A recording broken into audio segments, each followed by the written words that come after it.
Okay, I cannot sleep. It's a pain in the ass.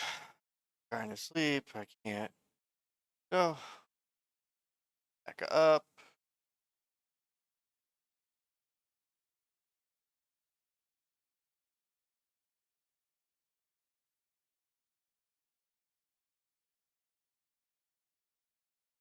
That's me. Okay, I see.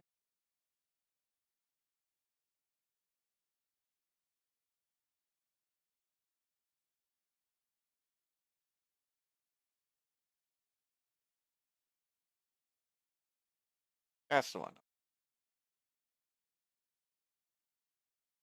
Okay. So, yeah, I'm not even gonna wait. Switch over to it because I've done this 2 times tonight to care about what it looks like, and me not being able to sleep is irritating as hell as it is. So that's why we're just straight into it. As you can see, starting off right where we left off. Damaging. Rachel Zegler's emotional response to the South Park episode and the broader criticism surrounding her role in Snow White is just one piece of a much larger conversation happening within the entertainment industry. Over the past few years, Disney has faced increasing scrutiny for what many perceive as its attempts to be overly woke in its live-action remakes of classic films. The term woke in this context has come to refer to the company's efforts to be more progressive, inclusive, and socially aware in its storytelling.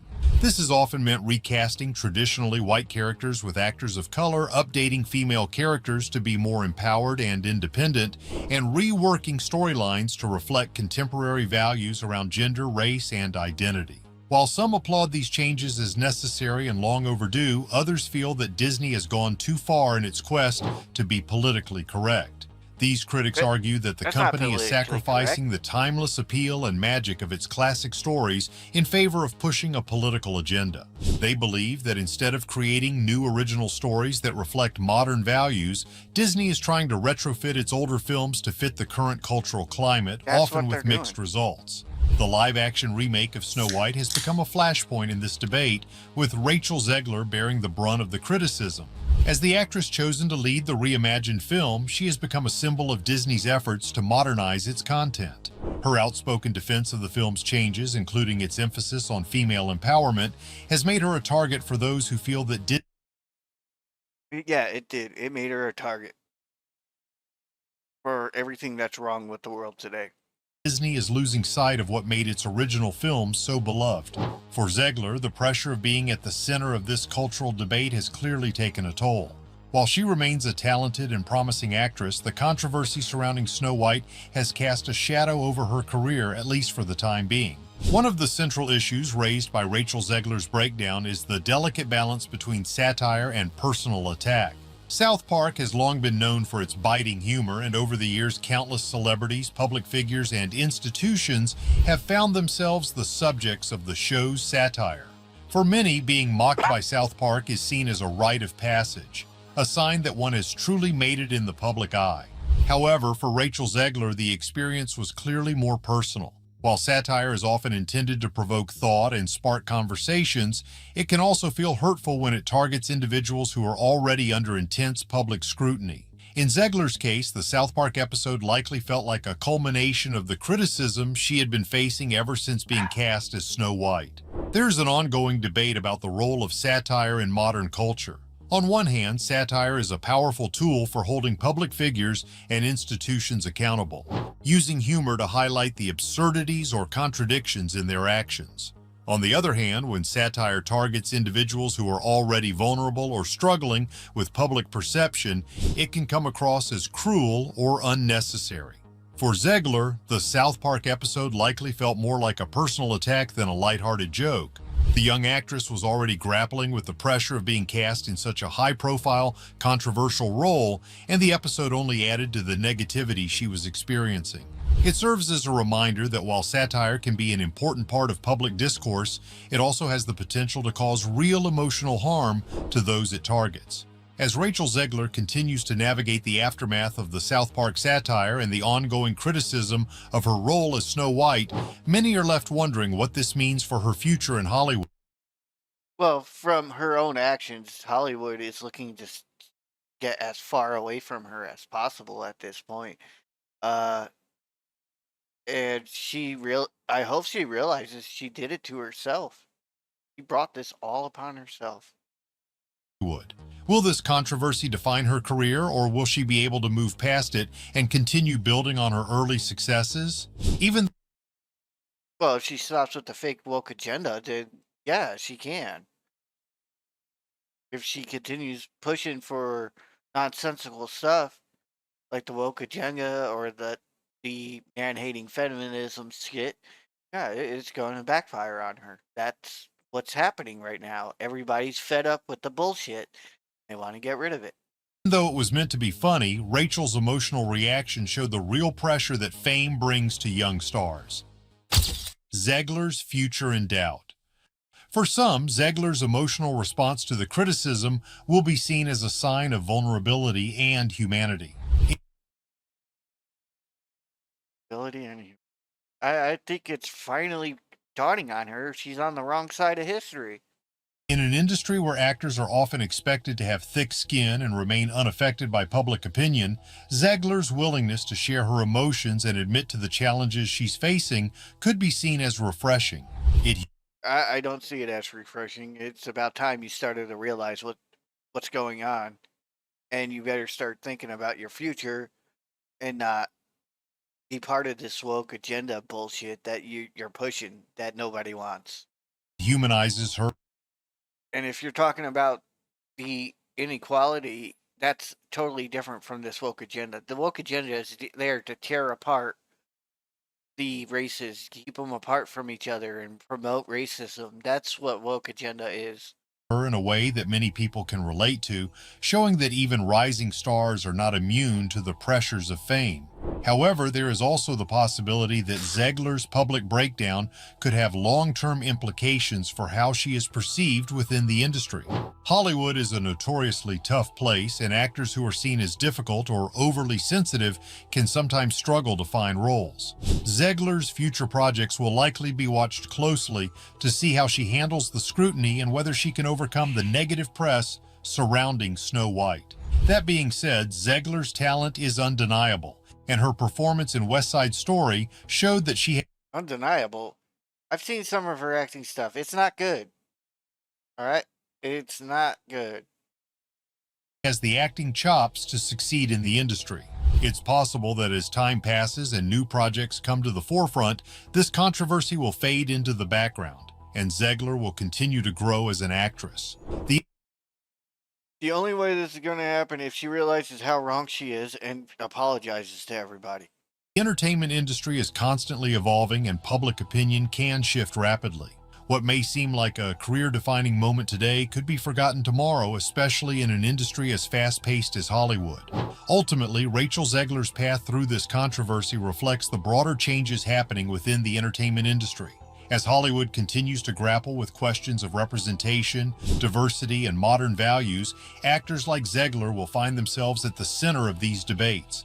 How they handle the pressure will not only shape their own careers, but also influence the future direction of the industry. Rachel Zegler found herself in a tough spot recently when the TV show South Park made fun of Disney's new take on Snow White, which tried to be more modern and woke.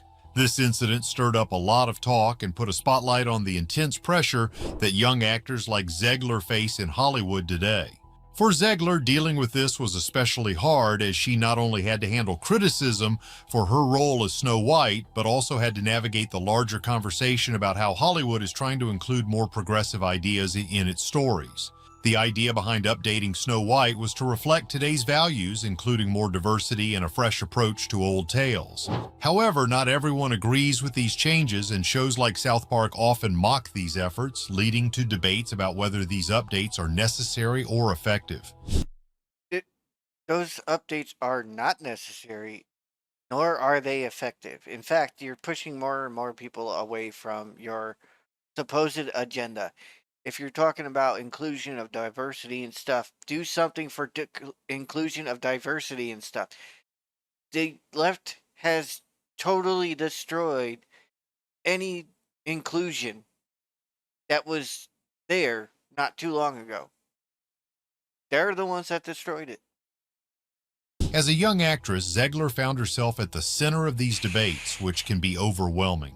When Zegler showed her emotions publicly in response to the South Park episode, it opened up discussions on whether such openness is a sign of strength or if it shows she might not be able to handle the pressures of a high-profile career in entertainment. Some people admire her for being genuine and showing her true feelings, while others think she might struggle to maintain her career if she can't manage the stress better. Despite If she can't handle the stress, she needs to find another line of work. these challenges, the outlook for Zegler's career in Hollywood remains positive. I don't think so. Because we've already seen that she can't even maintain her. If you look at the way she does things, she is totally she totally fell for this fascist way of thinking. So yeah, it's not going to happen. Nobody likes fascism. She is undeniably talented and has shown great potential in her performances so far. The controversy surrounding the Snow White remake is just one part of her career and is unlikely to be the thing that people remember about her in the long run. As No, no. As big as this is, it's going to be remaining for a long, long time. Hollywood continues to change and adapt, so too will the roles and opportunities for actors like Zegler who are trying to make a name for themselves while dealing with the shifting dynamics of public opinion and cultural criticism. The Yeah, because look at what she posted for political agenda. I mean, come on now. You're attacking people just because they think different than you. Is that not a dictatorship? Is that not fascism? Is that not freaking communism? Socialism? They're the same thing. Socialism, communism, they're the same thing. conversation about diversity, representation, and political correctness in Hollywood isn't new, but it has gained more attention as more projects attempt to reflect broader societal No, they're not reflecting broader societal. changes. No. People were letting it go because they figured, say your piece, get it over and done with. They say their piece, but they don't let it go. They keep it going, and they keep it going. Then they start making things up so they can get more people into the argument to keep it going. That's what they're. That's what they're doing. So everybody's had enough. Enough is enough. Stop with this fascist way of thinking, this communist way of thinking. It, that's labeled as socialism. Stop. That's all we want. We want you to stop now. The film industry is trying to find the right balance between updating old stories to fit modern values and maintaining enough of the traditional elements to keep longtime fans happy. This balancing act is not easy and often leads to public disagreements and debates, as seen with Zegler's experience. Is South Park simply mocking Disney's attempt at progress, or is it pointing out something much deeper about Hollywood's changes? Yeah, because this is not progress. In fact, it's having the opposite effect of progress. We were having progress, and then it totally got reversed because of this woke culture. Totally reversed. It brought back racism. That's what woke culture did. It brought back racism. And it's not like it's the conservatives that brought back racism. It's the leftists. It's the friggin' oh, the woke culture that brought it back. They're the ones that are saying this is racist, that's racist. It wasn't racist to begin with. You made it racist. You made it sexist. And then you're saying it's our fault? You're the one making it that way. It wasn't Let that us way know to your begin thoughts with. and don't forget to like and subscribe for more. Good, it's over. Oh, that's a notification. The like.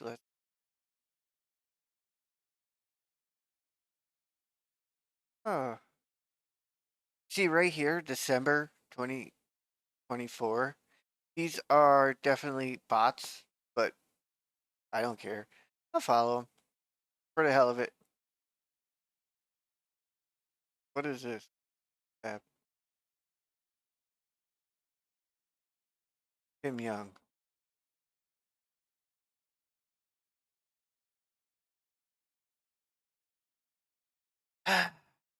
No, thank you.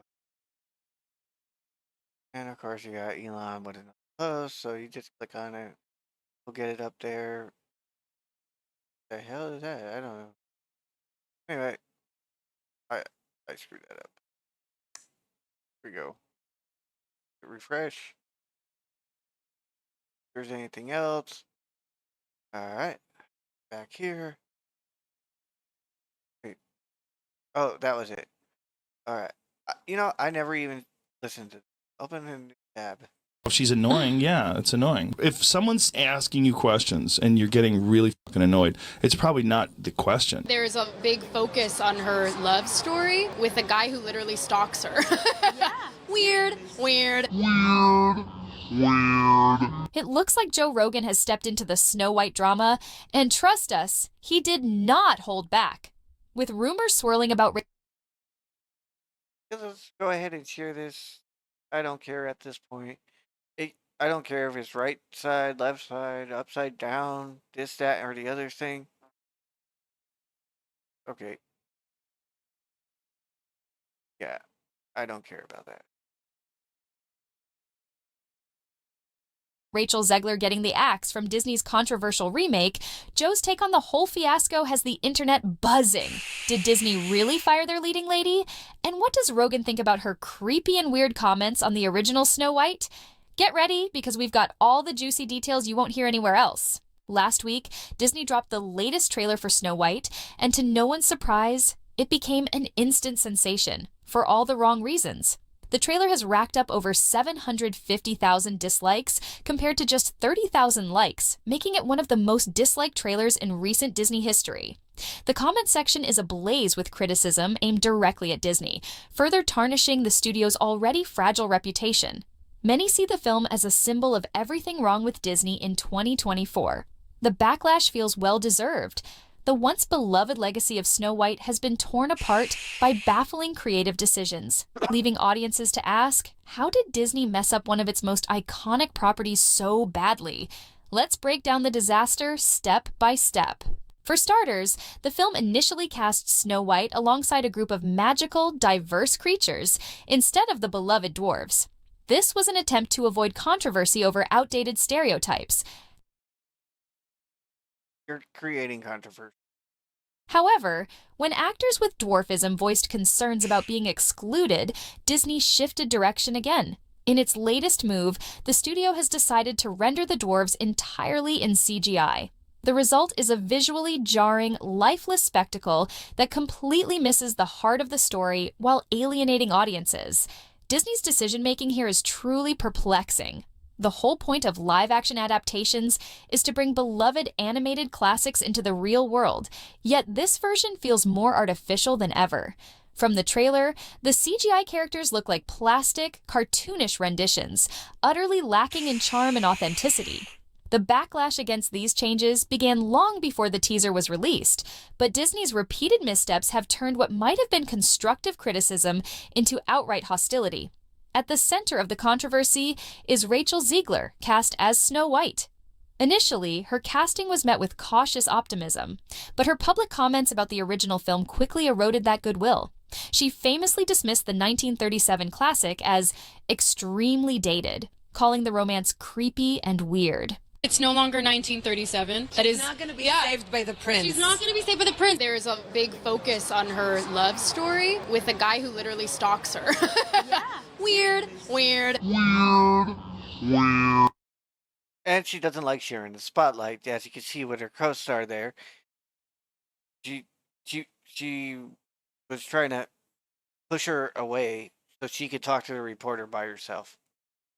It's really not about the love story at all. Imagine being chosen to play one of the most iconic characters in cinematic history, only to openly disparage the story that made her famous. Fans saw this as a direct insult, not just to the original creators, but to generations of viewers who cherished the timeless tale. Making matters worse, Disney appeared to support Zegler's remarks. By allowing her to openly criticize the original story, the studio sent a clear message. It lacks respect for its own legacy and its loyal fan base. It was a PR disaster that could have been avoided with a thoughtful response. Instead, Disney doubled down on its divisive messaging, alienating even its most loyal supporters. The studio's attempts at damage control only made things worse. Rachel Zegler was sent on a press tour, where she made half-hearted efforts to praise the project. But the damage was already done. Her initial comments had gone viral, and audiences were unimpressed by her sudden change in tone. The situation was further exacerbated by the trailer itself, where Zegler's portrayal of Snow White bore little resemblance to the sweet, kind-hearted princess fans remember. Instead, she came across as brash, condescending, and self-righteous, qualities that felt entirely out of place for the character. The controversy deepens when examining Disney's broader motivations. Many fans believe the studio has abandoned its storytelling roots in favor of promoting political messages That's exactly what they did. and virtue signaling. The changes to Snow White reflect a But it's not virtue signaling, it's communist. growing trend there. in Disney's recent projects. Traditional narratives are being replaced with modern, strong female leads who often lack depth or relatability. Well, yeah, because they're ripping that out and putting a shallow husk of a character in there that has no character at all. They're just putting somebody in there. You're a different race. You get this, and we're gonna piss off everyone that loves the original story. That's what they're doing. While strong female characters are absolutely welcome, these particular changes feel forced and hollow. Yeah, because they are forced and hollow. We don't argue with characters that are diverse. What we argue about is you're ruining a story that doesn't need it to be that way. If you're going to do that, you got to make a new character to stick in there somehow and make it, you got to make it meld. If it's not melding, it's stupid. That's the biggest problem with the fucking world today. They're just destroying their own fan base because they don't understand what they're doing to themselves. Well, they understand what they're doing to themselves, but they just don't want to give up on it. They just want to push it more, which is stupid. It really is. It really is. It really. Okay, I forgot to mute that. I was opening up another window because there's a couple other things I want to do, but that was an accident. Sorry about that. Okay. Stripping away the charm and timelessness that made the original Snow White resonate with audiences. Peter Dinklage's criticism of the Seven Dwarfs added another layer of complexity. The actor labeled the original depiction backward, prompting Disney to overhaul the characters entirely. You're progressive in one way, but you're still making that fucking backward story of seven dwarves living in a cave. What the are you doing, man? While Dinklage's comments were well-intentioned, many fans, and even some industry insiders, found his stance hypocritical, given his history of taking roles in fantastical settings. His remarks effectively closed the door on opportunities for other actors with dwarfism, a move many viewed as counterproductive. The decision to replace the dwarves with CGI characters only added to the controversy, with fans mourning the loss of practical effects and genuine performances. Matters worsened when set leaks revealed photos of the so-called magical creatures, featuring cheap costumes and uninspired designs. Disney initially denied the leaks, but the backlash was swift and unforgiving. The studio eventually confirmed the images were real, promising they would be enhanced with CGI. However, if the trailer is any indication, those improvements were lackluster at best. Then there's the issue of tone. In the original story, Snow White's kindness and humility were central to her character. Yet the trailer and leaked footage suggest a complete departure from these qualities. In one scene, Snow White is seen lecturing the dwarves on how to clean their own home, coming across as smug and overbearing rather than warm or inspiring. She feels more like a villain than the evil queen herself. Speaking of the evil queen, Gal Gadot's performance has sparked its own debate. Initially, Gadot and Ziegler appeared to have a good working relationship, often praising each other during interviews. However, as time passed, cracks began to show. Fans noted a stark contrast between Gadot's polished, professional demeanor and Ziegler's often self-centered behavior. This dynamic has fueled speculation about behind-the-scenes tensions, with some even suggesting the two actresses actively dislike each other. Gadot's political stance added yet another layer of controversy. As an outspoken supporter of Israel, her position clashed with Ziegler's vocal support for Palestine. While both women are entitled to their opinions, the tension between them became a distraction from the film itself. Disney's decision to downplay Gadot's role in the teaser trailer only added to the chaos, leaving audiences to speculate how these internal conflicts might have impacted the final product. Ultimately, this Snow White adaptation feels like a perfect storm of bad decisions. From misguided casting and tone-deaf marketing to divisive politics and an over-reliance on CGI, the film exemplifies everything critics argue is wrong with Disney today.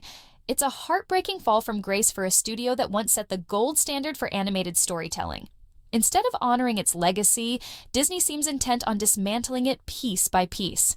What should have been a celebration of one of Walt Disney's greatest achievements has turned into a cautionary tale about what happens when a studio loses touch with its audience. Fans aren't just upset about Snow White, they're mourning the loss of the magic that once defined Disney. Whether the studio can recover from this debacle remains to be seen, but one thing is certain, this Snow White remake will be remembered as one of Disney's most infamous failures. Yeah. And that's not going away anytime soon. Did I share this? I shared it. Let's do it again. Fuck it. Share it again. One of the biggest debacles for Walt Disney. Oh, CNN, fake news. Yay. They are fake news nowadays. All of them. Okay, here we go. Tab. It's just been the honor of a lifetime. I think any young person, any little girl, you get to put on a Disney princess dress. If I'm going to stand there 18 hours in a dress of an iconic Disney princess, I deserve to be paid for every hour that it is streamed online. It's just been the most amazing experience. Weird.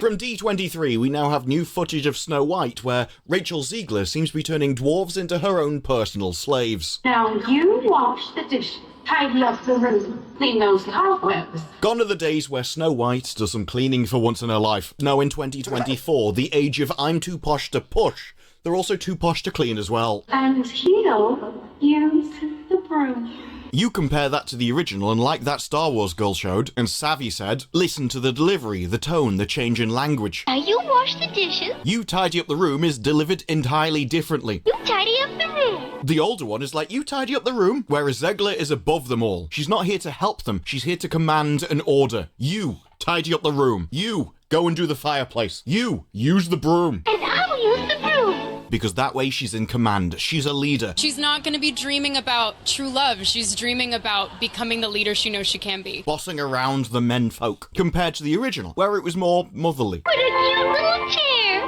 Must be 7 little children. Led to the house because she needed a place to stay. She thought orphan children lived there and felt bad they didn't have a mother. You'd think their mother would. Maybe they have no mother. Then they're orphans. So she thought she'd clean the house and surprise them. We'll clean the house and surprise them. Then maybe they'll let me stay. Where in the modern movie, what's she even for? What can she possibly provide? Let's face it, if Snow White isn't paying the dwarves in rent by cooking and cleaning, I'm going to assume she's staging a gangbang. But this Snow White movie, from its very inception, has been surrounded in drama. Then again, they did employ Rachel Ziegler. This seems to happen in her movies. Do you speak the language? Does it matter? Does it matter? Do you eat the food? Does it matter? You have a way with words. No. Word vomit. Not only was there the return of the drama of who is the fairest of them all, or as somebody else said, for this to make sense, the mirror must have an astigmatism and be nearsighted. But it also faced controversy because it failed to meet fan expectations. And Rachel Ziegler decided that she was going to talk about divisive political issues in far-flung countries, immediately underneath her advertising for the movie. Issues which her co-star is on the other side of. That's got to be one awkward set, hasn't it? Frankly, I don't even know why Rachel cares, being Polish after all.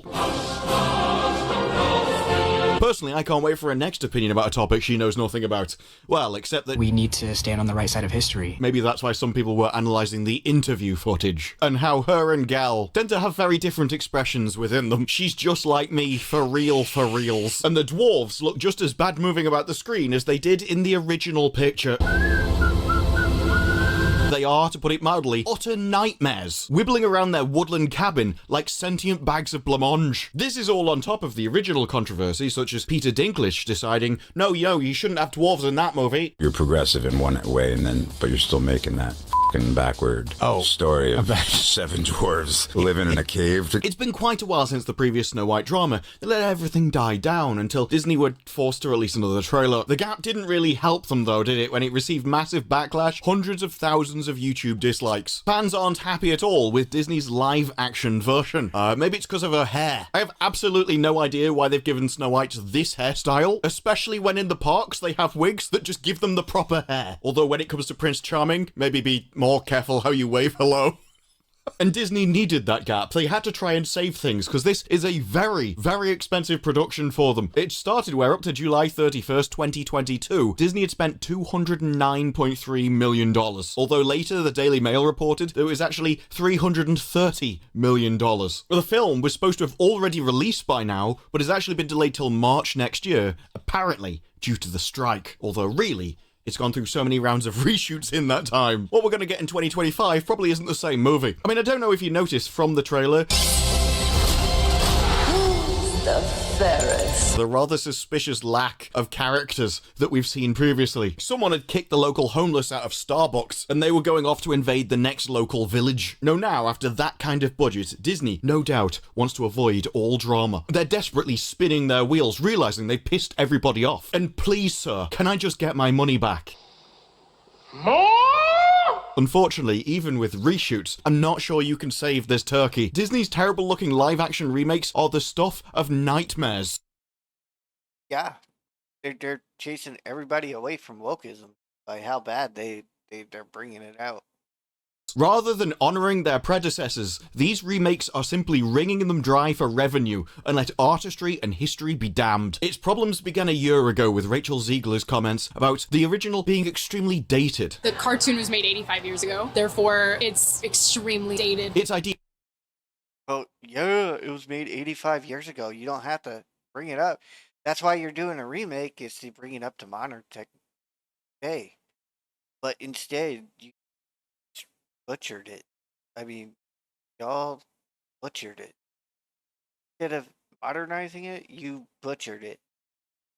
Ideas about women being in roles of power. Dated when it comes to the ideas of women being in roles of power. Even back then, women were in roles of power. Look at the evil queen.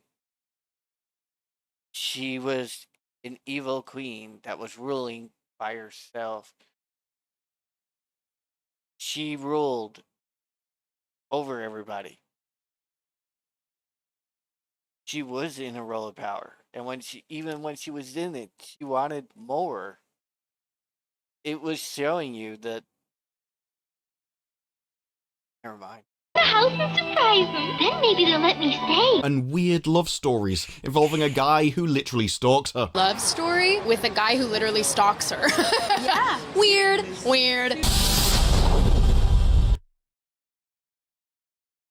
And you're not taking into account that it's back 200 years ago that this was happening.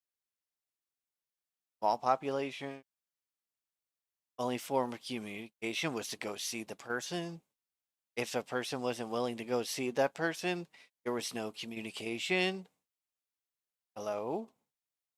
They're just out of step with the modern world. Yes, because as the modern world embraces evil, what you want is things which are out of step with the modern world. This isn't complicated. You heard that right. Modern world is embracing evil, and what you want is stuff that's out of step with the modern world. Hated. First, you tell Disney fans that the films they loved as children were crap anyway, because that's always a great defense. It was always hated. First, you tell Disney fans that the films they loved as children were crap. Sir. Hold on, I Weird, wanna hear that weird. They're just out of step with the modern world. Yes, because as the modern world embraces evil, what you want is things which are out of step with the modern world. This isn't complicated. First, you tell Disney fans that the films they loved as children were crap anyway, because that's always a great defense. It was always crap. Okay, even if it was, have you considered making something that isn't? Even if you want to claim that all the original source material that people like were crap, how are you still managing to make something worse than it? If the old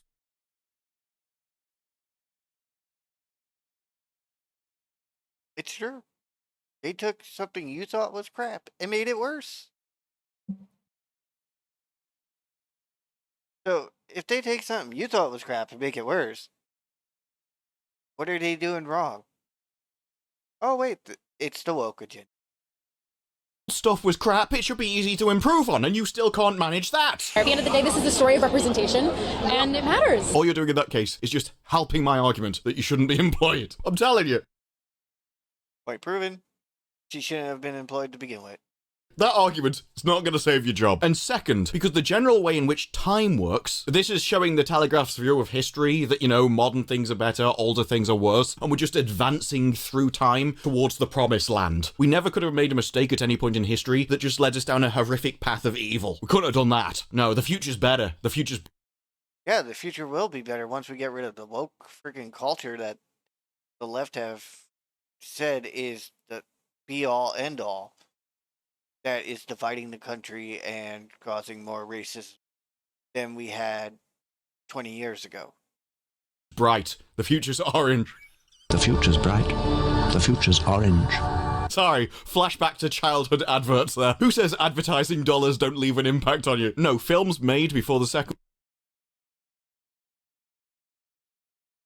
World War don't tend to be that big on early 21st century girl boss feminism. What are they for? Look at the chubby little bastards just sitting around everywhere. Back then, Hollywood hadn't yet embraced the most evil ideology of all time, responsible for more deaths than anything else in all of human history. But Disney, they sure will now. I've Point proven. remade it, and boy, do I have some evil for you. All of the people were angry. Like, those people, Various people that we awakening need of- to educate, love into awareness. love them in the right direction. No, instead, So why are you trying to force them down a path of evil? the trailer opened up with the portrayal of the Seven Dwarfs themselves. Originally believed that it first featured live-action actors of mixed heights in these crucial roles. I have a feeling they're talking about them. But rather than weather the storm over representation this would have stoked, strangely, in this regard, the storm would have been, I thought you cared about representation. It turns out you don't. You just want to put creepy weirdos into roles, don't you? How can we make Snow White look like a load of circus freaks leading a revolution That's exactly what they did. against the bedroom tax?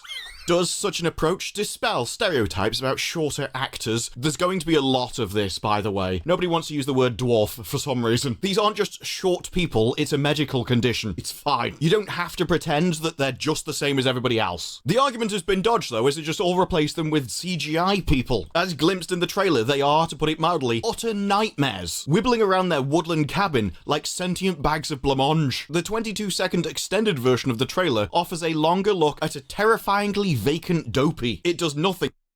Yes, because that's what they wanted. They want to make controversy. They want to have it so everybody's like, screw Disney. What did I do? Back. Did mute it. Yeah.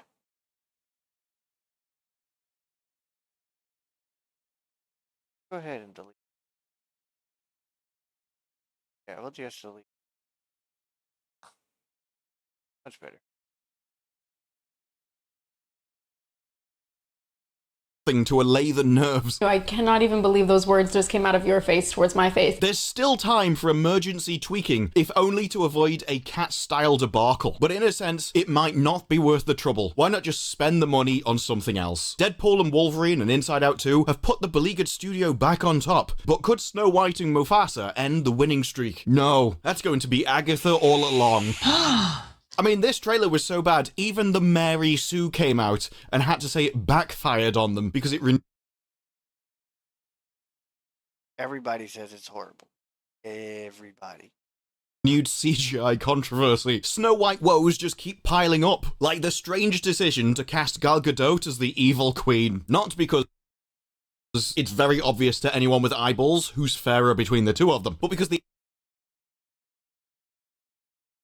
It's true. It's totally true.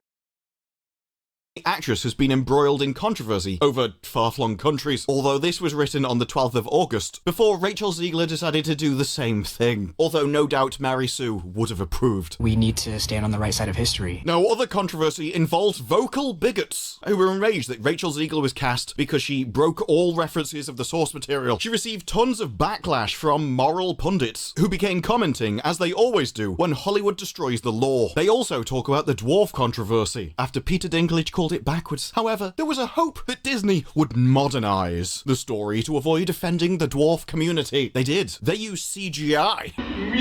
You can't get more modern than that. Now, I would have said if you wanted to not offend them, you could have given them jobs, or just hired actors in general and then used camera trickery to make them look smaller. This would work the same way as the Hobbits, because one of the issues with being a dwarf in real life is that proportions can sometimes be off. And so depending what you're actually going for in a character as part of the source material, it is better to use camera trickery than anything else. But instead they decide they're going to ruin everything and be on the wrong side of history.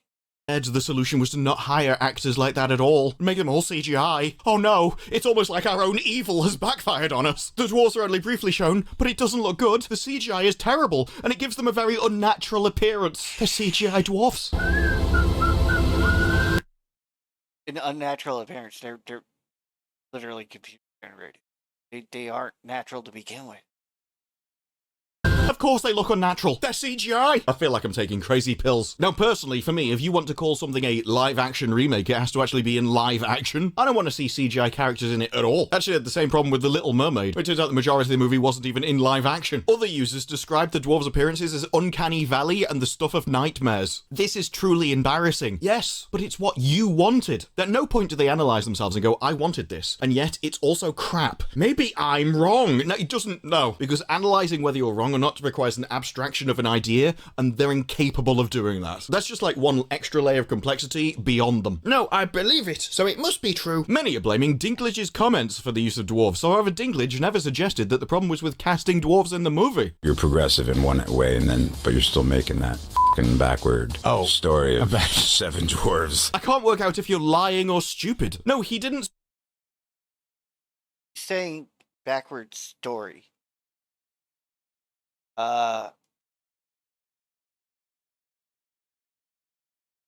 Seven dwarves living in a cave. I mean, they weren't living in a cave. They had a house. I mean, come on now. They had a house. Oh, there goes the Avatar acting up. But yeah, if they have a house, how are they living in a cave? They were mining in a cave. Hello, they were miners. Suggest that the problem was with casting dwarves. He actually suggested that the story was the problem and shouldn't be made at all. How are you going to hire dwarves in a movie that shouldn't be made? Explain that one to me. The problem was always with how Disney should handle the depiction of dwarves. Literally hard-working miners who help Snow White. What was the problem with their depiction? Exactly. There aren't many roles in Hollywood for individuals with dwarfism. That's why people have a problem with Dinklage doing this in the first place. Keep up! In fact, the studio likely had already made this decision before Dinklage spoke out. We'll get back to that. Oh, they just likely did it. Oh, I just pulled that out my arse and then started smearing it on a wall. I don't know, so I'm just going to say likely and then assume you don't know any better, because after all...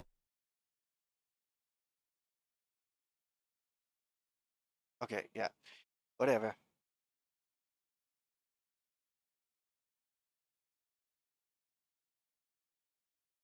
They're shorter than the other. Why? Fresh. Try it again.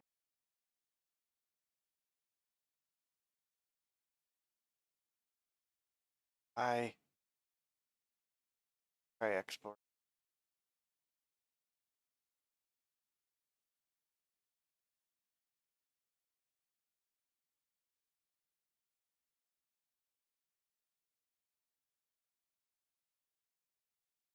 Still preparing it.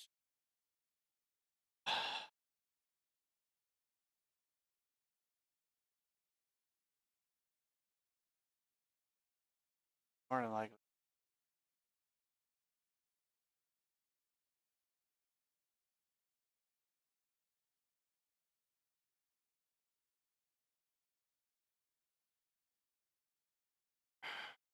Pressure again.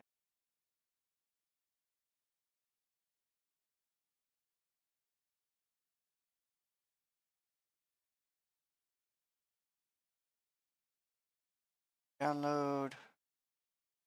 Still not letting me download. You are reading the Mary Sue. It's not exactly the website for informed moral people. I've come here to see what the latest unhinged download is. But Screen Rant came out with, I think, the most optimistic title of all time. Disney's Snow White remake can break Rachel Ziegler's trend. It might actually give Rachel Ziegler a box office hit, because she's not had many of those. No, Rachel Ziegler's previous movies haven't been overly lucrative. I don't know why. Rachel Ziegler's career is a string of poor box office performers. And while this may not indicate the quality of production or her performance, it remains that she hasn't starred in a box office hit, although The Hunger Games at least look as if it made a profit, even if it was the least successful installment in the franchise, by a considerable $300 million margin. Snow White could finally break this trend. I don't think there's enough masochists in the universe for it to break that trend. Given Snow White's popularity as a brand, although at the moment it looks like Disney think it's got a broken leg and plan to take it out back with a shotgun, certainly does for anyone looking for eye candy in this movie. They praised Gal Gadot's beauty and pointed out that she probably should have been the princess. Well, I mean, out of the two of them, I have no problem with her being the witch as long as you had somebody that beat her as Snow White. The fairest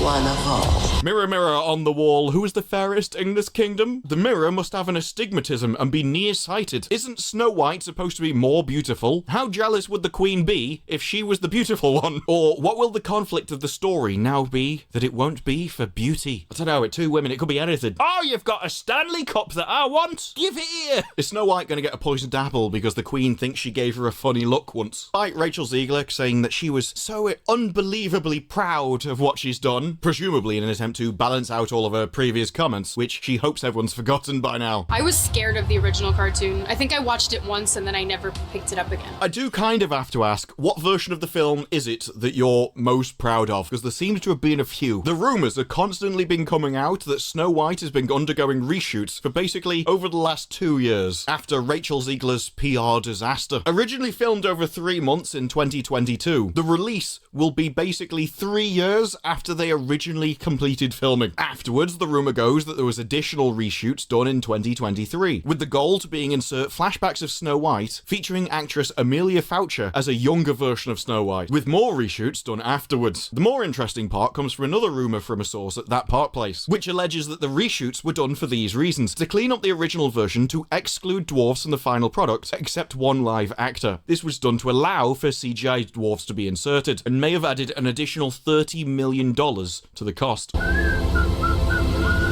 Another set of reshoots was done because focus groups detested Snow White as she was portrayed. They brought the younger version in to try and soften the Snow White character, and alleges that a third set of reshoots just wrapped because the end result of that was still that the movie was incoherent and disjointed, so they attempted to align it more closely with the original movie, while still allowing Ziegler to have her modern evil message, albeit one that is softer and less militant. And I guess we'll be able to get confirmation of that last one when we actually see the movie, because Ziegler's comments about it it 2 years ago were anything but soft. Snow White has to learn a lot of lessons about coming into her own power and how to find her own agency. All of Andrew's scenes could get cut. Who knows? It's Hollywood, baby. It's really wonderful. So basically, if Snow White doesn't come in and just start beating you around the head with this message, then you know that some changes have been done. Disney thinks they have a winner on their hands and they're going to drive it towards female audiences as hard as they can. Well, we all saw how that went for Madam Web, didn't we? Where Madam Web spent most of their ad spend on TikTok, aiming to get a female audience in for it. And yeah, that didn't work. In fact, it finally taught some people in Hollywood that I don't know if women are enough to carry the box office here. I mean, males make up 65 to 70% of the superhero audience. And in the case of Madam Web, the percentage of female viewers was still only 46%, despite virtually all of the marketing being aimed at them. You think you're gonna do better in Snow White, do you? It's a really stupid plan. Let's see if it pays off. And so, with all of these problems already just at the core of the movie, the last thing you want is your actors causing trouble for you on the internet. And yet, that's exactly what Rachel Ziegler decided to do. Unable to physically keep her mouth shut about anything. Just come out, talk about the movie, and shut your gob. No, Rachel Ziegler is basically like hiring a nuclear weapon, which has already been set to detonate. Miss Carpet is a person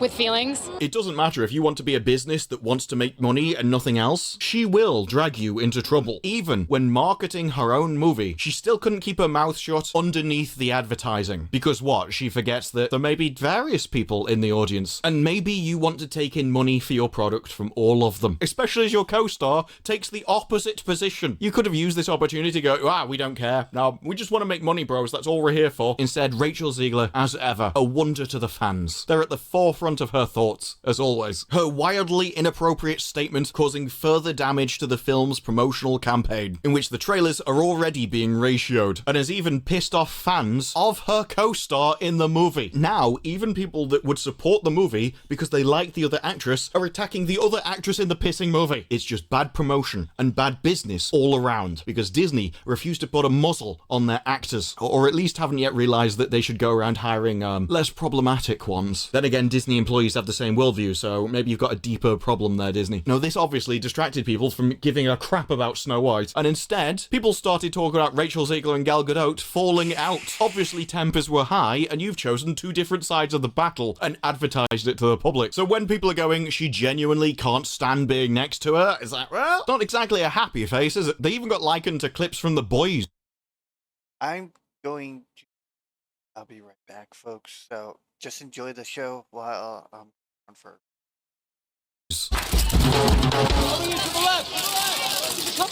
I've just met Homelander.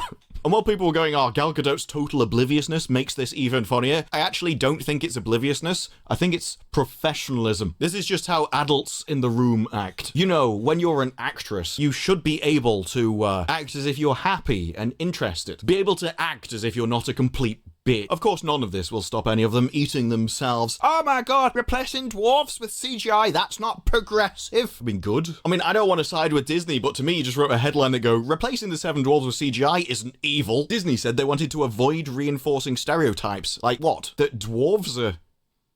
dwarves? I'm not really sure what stereotype you're going for. We don't want to go for the stereotype that dwarves are short. I'm sorry? Because we didn't want to have stereotypes, we decided to just not employ them. Especially as they themselves were going, it boggles my mind that a network, instead of listening to a community, is listening to one person. That's just how much pull this one person has created in the society because of where he is on the level of popularity. Yes, and it is really personally beneficial if other people don't get to that level of popularity to compete with him on jobs. And over time, these opinions got even more bizarre. There's a huge problem with Disney's live-action Snow White trailer, again about the dwarves. This trailer makes me kind of angry, and I'm like, what? My opinions on this matter have sharpened since the image was released, especially with new Time Bandits. Now he starts going, oh yeah, that's because dwarves lose out on jobs. Fair enough. But then he says, I'm still annoyed that Peter Jackson was not casting little people, you could say dwarf, it's fine, in Hobbit roles in Lord of the Rings. And he's like, yeah, but that's because the Hobbits are little people. Dwarves are not just short people, it is a medical condition. And so you can have like out of proportions and stuff, but the hobbits are just normal people shrunk. Therefore, because they have to still be in proportion, it actually does make more sense to have a normal sized person who then you shrink down so that proportions stay the same. There's nothing wrong with this, it's perfectly logical. And of course, the very diverse and progressive Rings of Power commits the same erasure. It has a colourful coalition, but includes 0 little people. Huzzah for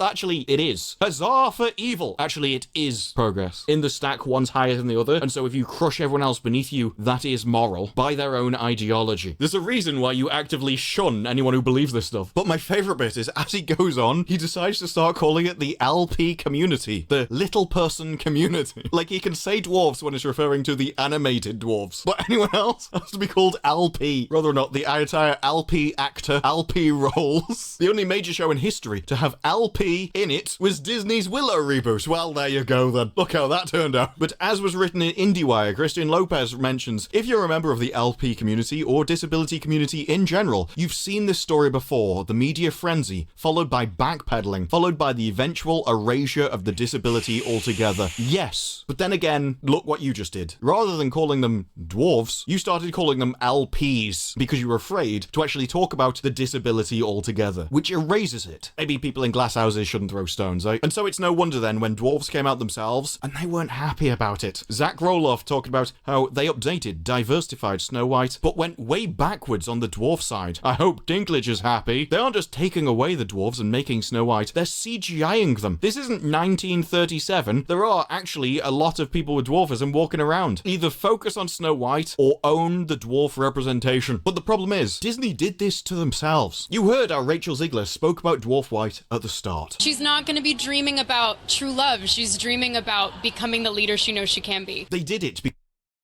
They did it so they can push an agenda that nobody wants, nobody needs, and nobody cares about. All that the agenda is doing is making diversity more popular. It is tearing apart this country.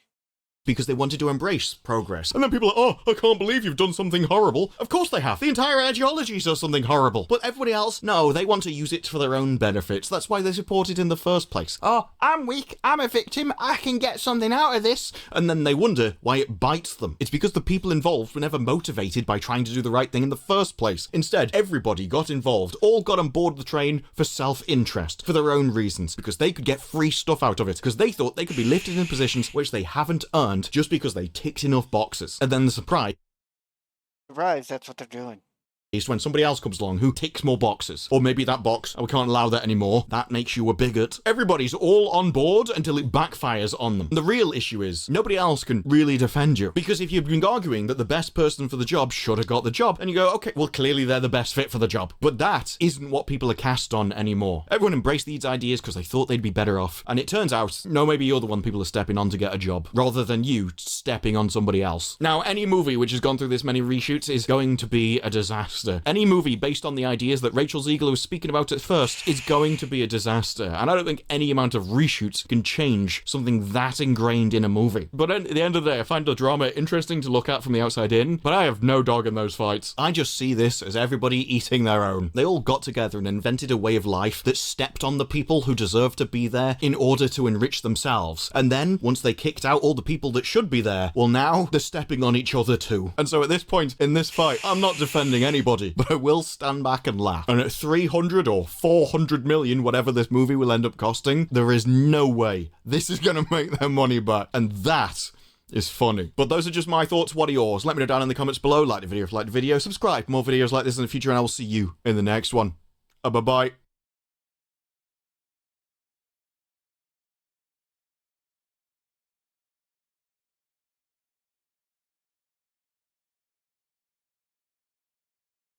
Wow. Did I share this? You know what? I think I did, but let's share it again. I don't give a shit at this point. People need to know the truth. That guy put it out for everybody to hear. So, yeah. Okay. Close this now. Let's see, did I get more? Just notifications.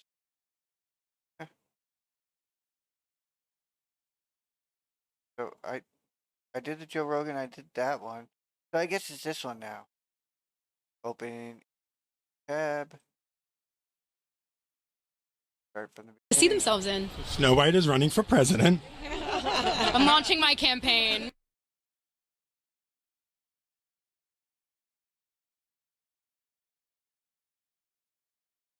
Hey guys, it's Misha and welcome back to my channel. So, the newest trailer for Snow White has dropped, and this production has been a train wreck from the beginning. So I'm going to talk about the controversy surrounding Rachel Zegler, the Seven Dwarfs. We're going to be breaking that down today. I want to quickly talk about the political drama with Rachel Zegler and what she posted on her Instagram story regarding Trump supporters. And she was kind enough to write, "I find myself speechless in the midst of this. Another 4 years of hatred made Trump supporters and Trump voters and Trump himself never know peace. Nothing screams Disney princess like publicly wishing misery on your fellow Americans because they voted differently than you. Not very cute, Rachel. But let's watch the trailer."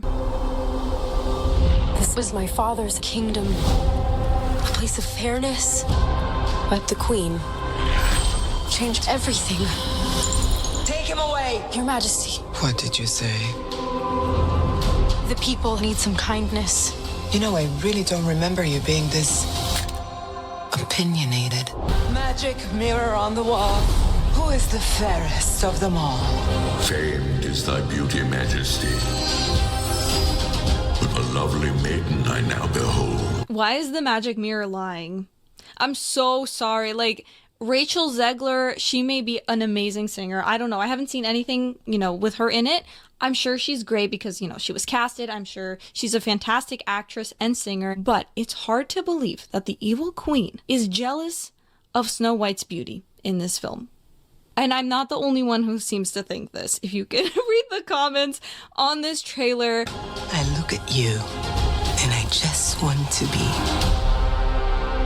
the fairest of them all. The queen is evil. You must flee into the woods. This is very historically accurate. Also, Germany in this time period, a lot of black people. The CGI looks so bad. Basically, it's a lie. Wow, there goes my avatar. Hello? Is there anybody here? In the original Brother Grimm Snow White, her skin was described as being as white as snow. Also having very black hair, very red lips. All of those were not just random traits. They were central to her identity. Yes, that's why it was original. And yes, that's why everybody's pissed off now. Because they couldn't even keep it somewhat semblance to it at this point. I mean, her name, Snow White, comes from her skin being as white as snow. I am so sorry. Rachel Zegler does not fit that description. Create a new Disney princess so that you can showcase diverse talent without having to erase historical and cultural identity of the character.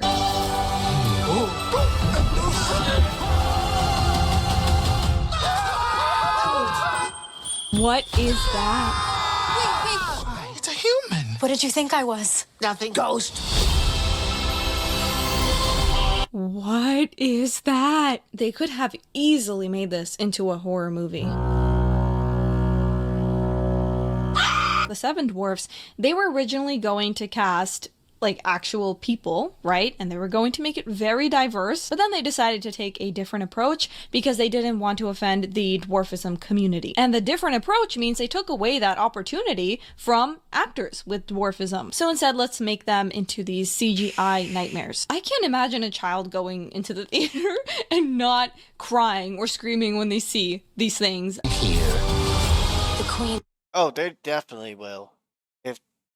But I hope the parents don't force them into that situation. You stole everything from all of us. I'm gonna need your help. I would consider that child abuse for trying to force them into the movie theater to watch that movie. I'm gonna be rooting for the Queen. Or our kingdom. Who isn't rooting for the Queen? This is our kingdom, and now we're here to take it back. Did I frighten you?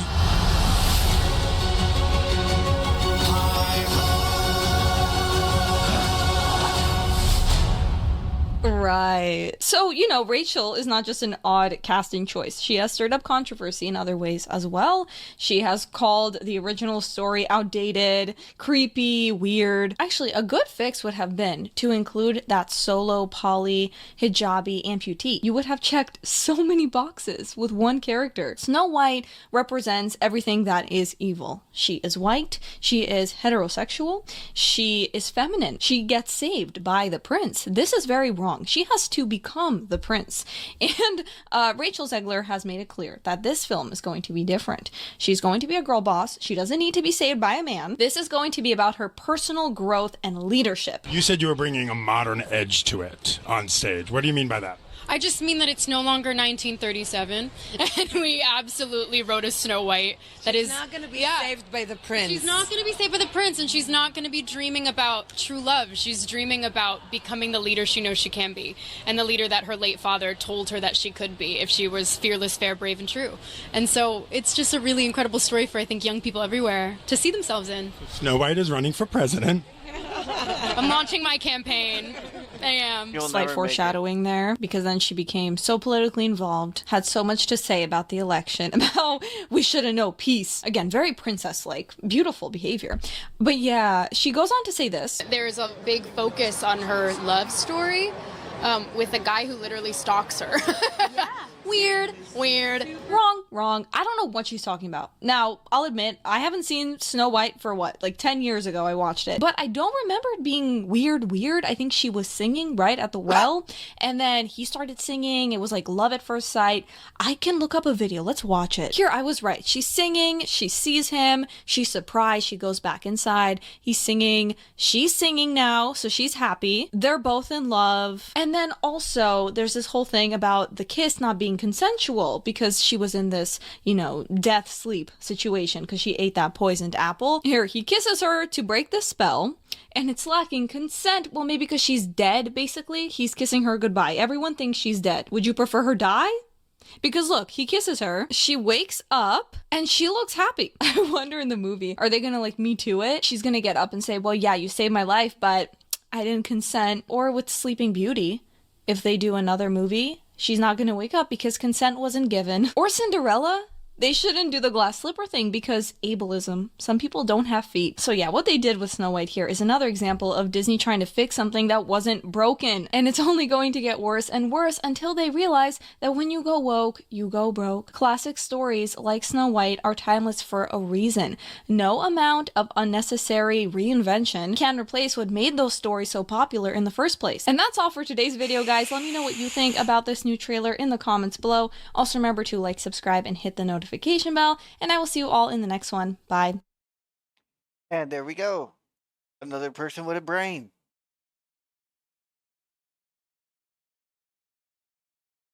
There are people with brains. If they don't have brains, they push in the woke agenda.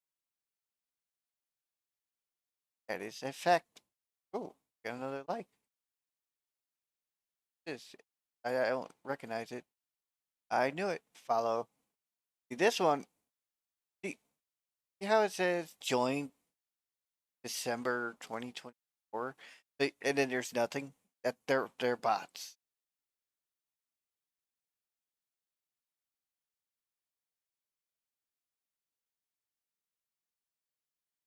Horror movies. Yes, Snow White is definitely a creepy horror movie now because of the dwarves. And of course, I got those, so that doesn't matter. We'll hit refresh, see if anything updated. Okay. Legends, is the crazy person coming at me again? No. Yeah. Crazy people. No crazy people.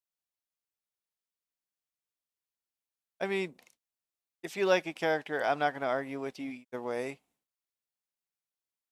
Oh, here's a good one. I will give this kingdom the queen it deserves. See, this is a good Snow White movie. Definitely a better one than the other one. Mirror, mirror on the wall. And see, dwarf actors. Okay? They're not shrunk, they're not nothing like that. They're actually actors. Real actors. Wall. The left may not be wanting to hire dwarf actors because they're little people, but the right will hire them. No problem. You don't care if you're a little person or not. You apply for the job. Got it. Pretty much. Because the right doesn't care about race at all. It's only the left that want to drive division into the country. Who's the fairest of them all? You are my queen, but not for long. Ooh. I did that. Hold on. Let me pull this up. See if I forgot to do that. Go to my channel. Open in tab. Open in tab. Open in tab. Mute. Okay, so it won't keep repeating itself like it just did. Go ahead and share. Let people know I'm still on. Still broadcasting bullshit. Yeah, there we go. What the fuck, dude? Car accident? The fuck? What? No, no, no. Good thing that's on the other one. Wow, that was horrible. Well, yeah, I posted that on mine. So hopefully I get some more views.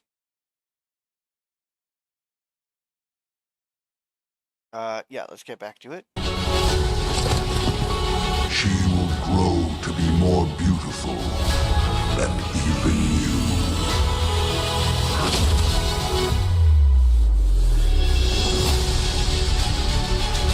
I am but a Hey, babe.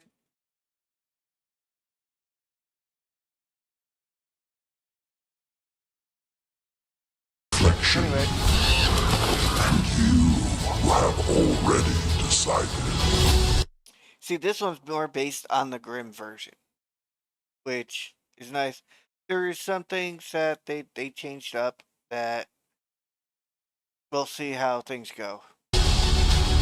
Some fairy tales do come true, but none ever truly end. Listen to the narrator. I mean, come on now. You got a good voice actor narrator right there. It is way better than the Walt Disney version that's coming out. The Queen is bringing trouble. I know it for sure. Is there no end to your...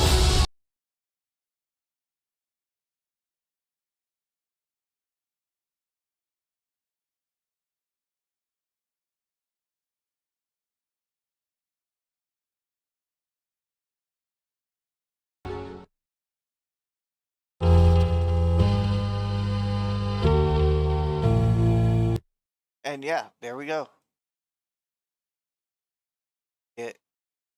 One of the more perfect friggin' ones.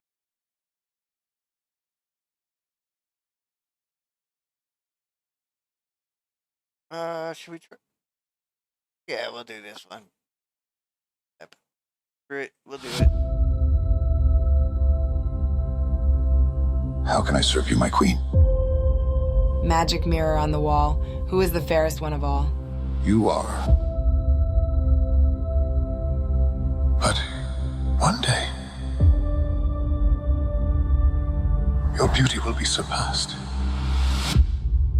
by Snow White. You know what will happen if you fail me. Bring her to me.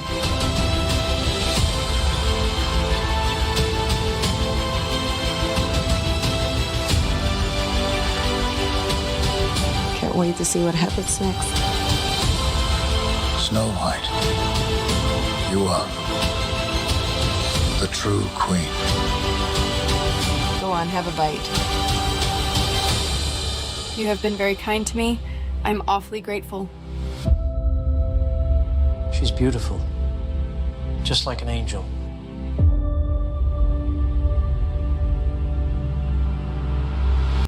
Problem is, nobody believes any of this.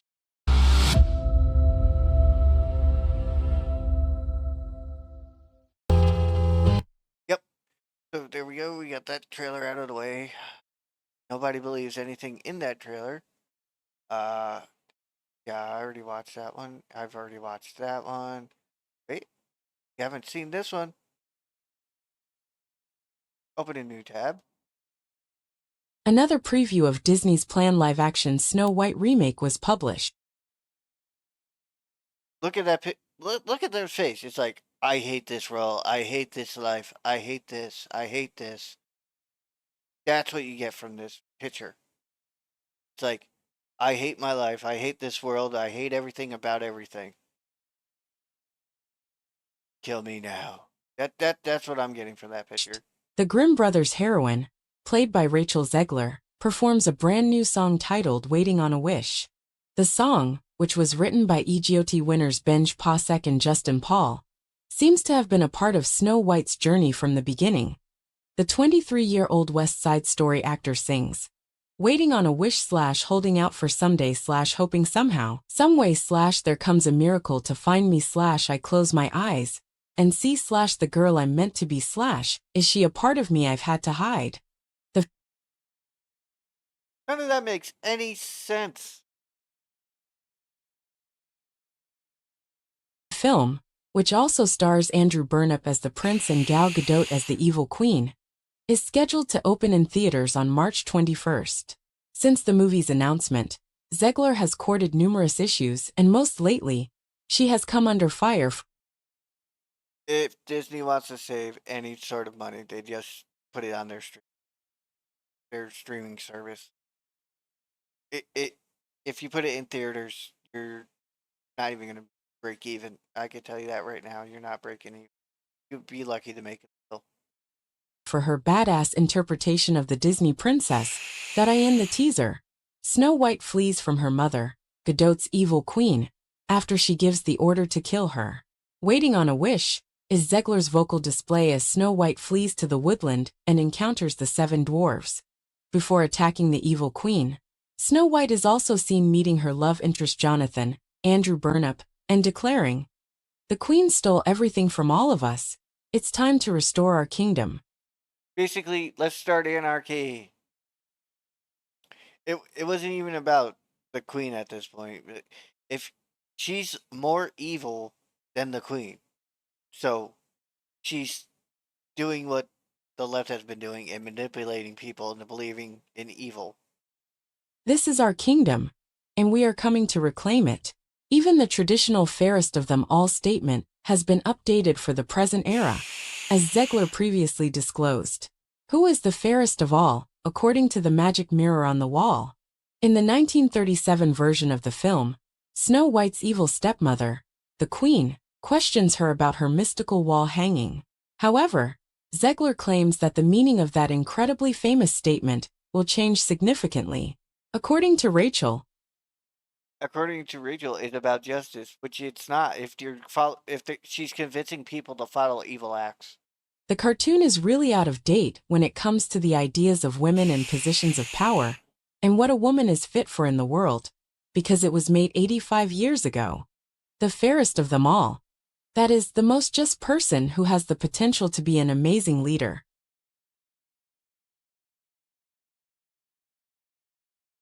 Yeah, and they're saying that's you choosing evil? Yeah, I don't think so. Became the focus of our reworking of Snow White's actual function. Another significant alteration to the original plot was also disclosed by Zegler. What makes it so relevant to where we are today is that she is the proactive one and sets the terms. The prince... She becomes a man. That they're trying to make her into a prince, not a princess. Won't save her, she stated. She won't be dreaming about true love, Gadot continued. Rather, Snow White will dream of becoming the greatest leader she knows she is capable of being. She wants to be a dictator. That's what she wants to be. Zegler added, she was the leader her late father told her she could be if she was brave, fair, fearless, and true. And she is none of those. The way she's portrayed in this movie, from the trailers, she is none of that. In 2022, Rachel mockingly told Extra TV that the original cartoon came out in 1937, and very evidently so. Her romance with a man who actually stalks her is the main focus. The whole point of these cartoons was it was done in a time prior to that. I mean, come on. It's over 200 years old the original came out. 200 years ago. Think about it. How much further back in time that was. How the times are different. How they communicated.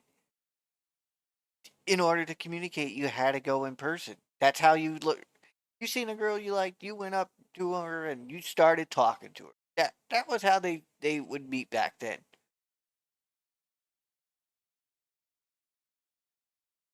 Think about it. She was at a well singing, and the guy comes up and starts singing too. What the fuck? That was what the cartoon had. That was the approach. Strange. Therefore, we didn't do that this time. We have a different approach to what I'm sure a lot of people will assume is a love story, just because we cast a guy in the movie. Basically, she said this is no longer a love story. This has nothing to do with love. This has nothing to do with the main plot of the whole story. This is a butchered story. Hollywood baby, she jokingly exclaimed. She acknowledged being terrified while viewing the first animated Snow White movie in a different interview. I was afraid of the original version of the 1937 film, she remarked. I believe I only ever watched it once before putting it down. I'm taking this very seriously. Watched it once before putting it there. If you're taking it seriously, you would have watched that movie several times and studied it. You would have found the actual Grimm story and studied it. Because it's based off the Grimm story. You would have studied the Grimm story. You would have studied the friggin' movie several times over. You would have asked about the other storyline for the prince that they didn't put in the movie because they couldn't do it at the time. In the same year, Zegler stated that her Snow White would not be dreaming about true love, but rather about becoming a fearless leader. There is a So basically,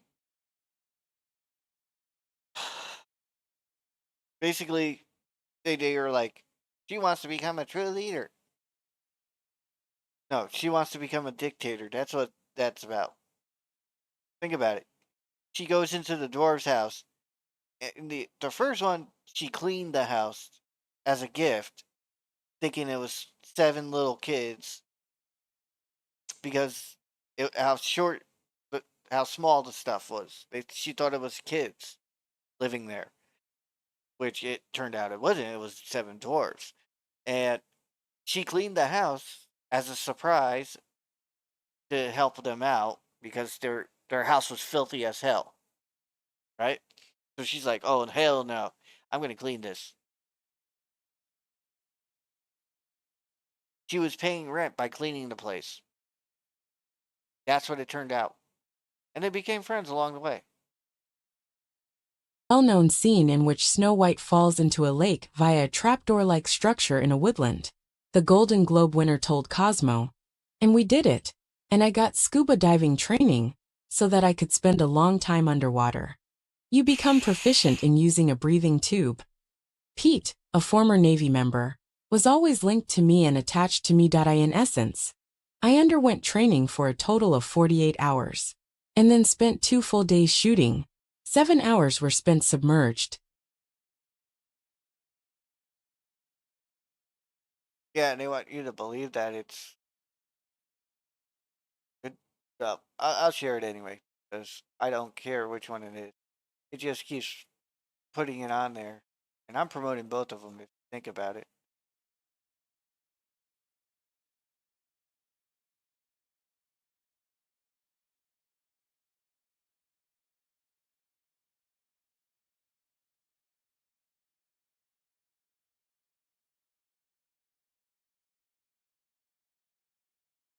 I don't know what.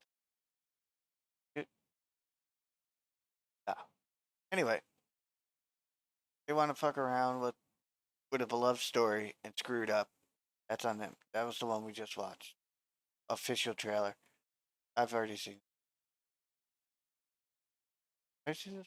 Yeah, I've seen that one too. Oh, this one I haven't seen. We're gonna open this tab.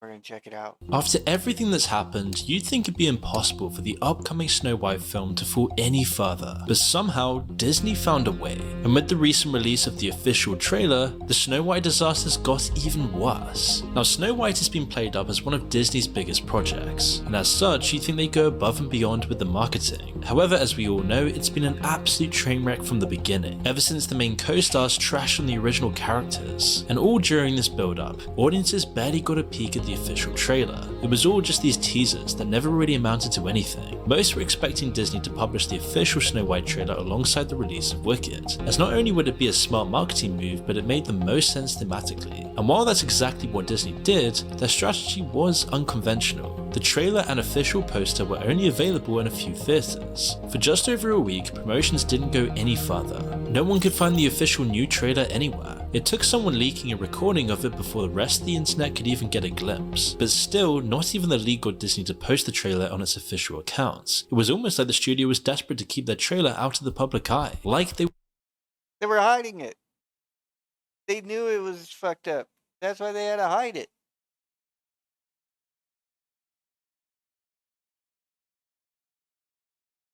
They hid it because they knew they screwed up big time.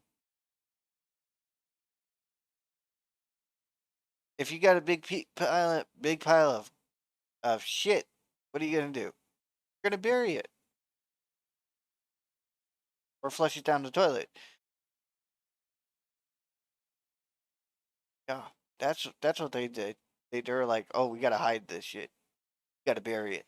They were trying to avoid ridicule for as long as possible, especially seeing how much of a disaster it had been already. Even Disney had to face the music at some point, and on the 3rd of December they finally posted the official trailer to YouTube, and the world would quickly let the studio know exactly what they thought of it. Now, at the time of making this video, the trailer currently has around 660,000 more dislikes than likes, and that number is still massively climbing. But remarkably, one of the only redeeming things about this entire fiasco is that Disney actually left the comments on the trailer, and it's almost more entertaining than anything Disney's put out recently. Some wonderful gems included. At this point, the monetization of the video is going to earn Disney more revenue than the movie itself, and they finally did it. They made a movie nobody is going to pirate. Those who haven't seen the trailer may wonder if it's really as bad as the comments are making out to be, and we can say with certainty that it may be even worse. The trailer makes Snow White feel like an unholy amalgamation of all the worst aspects of modern Disney: the bad CGI, the oversaturated colors, the preachy woke actors, the character assassinations to tell a more modern story, because apparently old fairy tales can't teach valuable lessons anymore, and all of this has been rolled into one massive controversial mess. It seems like the trailer is trying to tell two stories: the original Disney tale and its modernized counterpart. As a result, it all just feels very disconnected. Disney's designed the film to look like the original movie and included moments from it, but there's no room for any of it in their modern retelling, and it leaves you wondering how they plan to fit the old hag tricking Snow White into eating the apple and Snow White bravely confronting the Queen in the same story. The one doesn't work with the other, unless of course they're hoping nostalgia would draw crowds and plan to swap them once they're in their seats. It just seems like nothing about any of this makes any sense, and this is all made worse by the fact that they use horrendous CGI. It feels like Disney took a scalpel to the original movie, but rather than carefully carving it into something new, it hacked away at this with reckless abandon.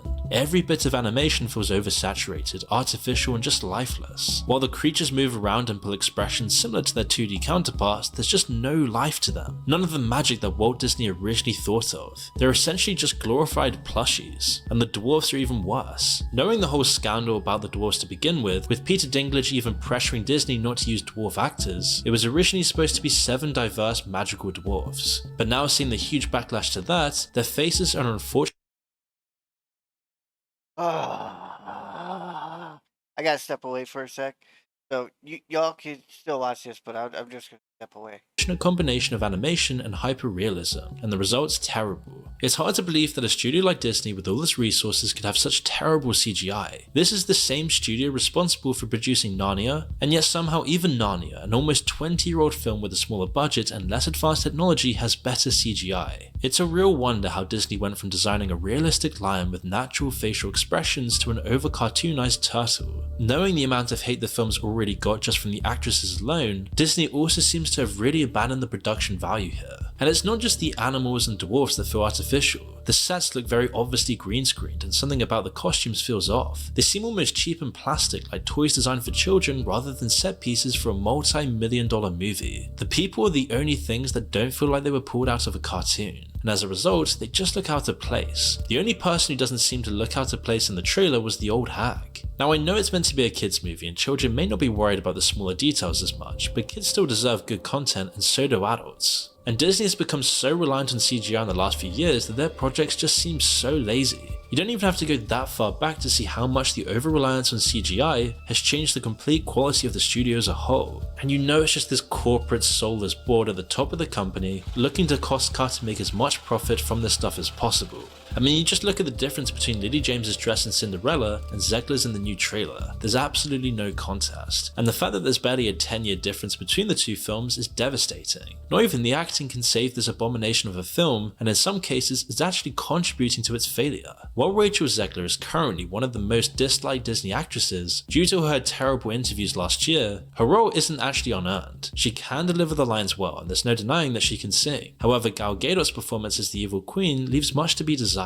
The thing about Disney villains is that they're meant to be dramatic, larger than life, and very fun to watch. No matter how evil they might be, you just can't help but enjoy every moment they're on screen. It's because you just know that the actors behind them were probably having the best time. They also have undeniable talent and presence. Even when hidden behind the facade of a cartoon lion, Jeremy Irons commands the room. Be Prepared is one of the most well-loved songs from The Lion King, because he and Jim Cummings put their all into the performance, which is a huge contrast to Gal Gadot, who really doesn't seem to care about this movie anymore, all while secretly hating her co-star and having no real presence for the character of the evil queen. This character is meant to be regal, cold and calculating, someone so obsessed with her own beauty that she's willing to command the death of her own stepdaughter. Someone who loses that beauty because her obsession drives her to sacrifice it just so that she can rob someone else of theirs. But there doesn't seem to be any of that obsession in Gadot's version of the evil queen. While we could chalk this up to the fact that they've changed some aspects of the story, it's mostly because of Gal Gadot's delivery. She seems more stiff and just irritated that her stepdaughter has opinions, and her obsession with her beauty has become more surface level vanity. Just based on the trailer, we can tell that Gal Gadot's evil queen orders Snow White's death, and it will probably have very little intimidation behind it. In less than 2.5 minutes, Disney seems to have destroyed their most prized creation, the original film that started it all for Disney, and it seems like nobody on the set even cares about the film, with most of the actors seemingly hating the original characters. You said you were bringing a modern edge to it on stage. What do you mean by that? I just mean that it's no longer 1937, and we absolutely wrote a Snow White that is not going to be saved by the prince. She's not going to be saved by the prince, and she's not going to be dreaming about true love. She's dreaming about becoming the leader she knows she can be, and the leader that her late father told her that she could be if she was fearless, fair, brave, and true. And so it's just a really incredible story for, I think, young people everywhere to see themselves in. And the production crew constantly changing what's actually going to happen in the movie. Since being cast, Rachel Zegler has been one of the studio's biggest problems. She's been at the center of numerous controversies and gone out of her way to make enemies with people with much more power than her, and even her own co-star. But unfortunately for Disney, her latest scandal wasn't a spat with a more popular celebrity or even the characters like she did previously. This time, she decided she would take on more than half of her country. Now, whether you're left or right wing, it doesn't really matter here. It's all about virtue signaling Hollywood, which is why when Trump won the election recently, Zegler was not happy, but not for any normal reasons. Showing that she needed to prove to the world that she was on the right side of history, she took to her Instagram and wrote a strongly worded story about how disappointed and heartbroken she was over the country's decision, calling Trump a threat to democracy and finishing off her post with a wish that Trump and his supporters would never know peace. No matter which side of the political aisle you're on, this is a pretty strong statement for a mainstream actor. Not really the sort of thing you want from a woman playing a Disney princess, as more than half the country were understandably angered by Zegler's words and started calling for her to be fired,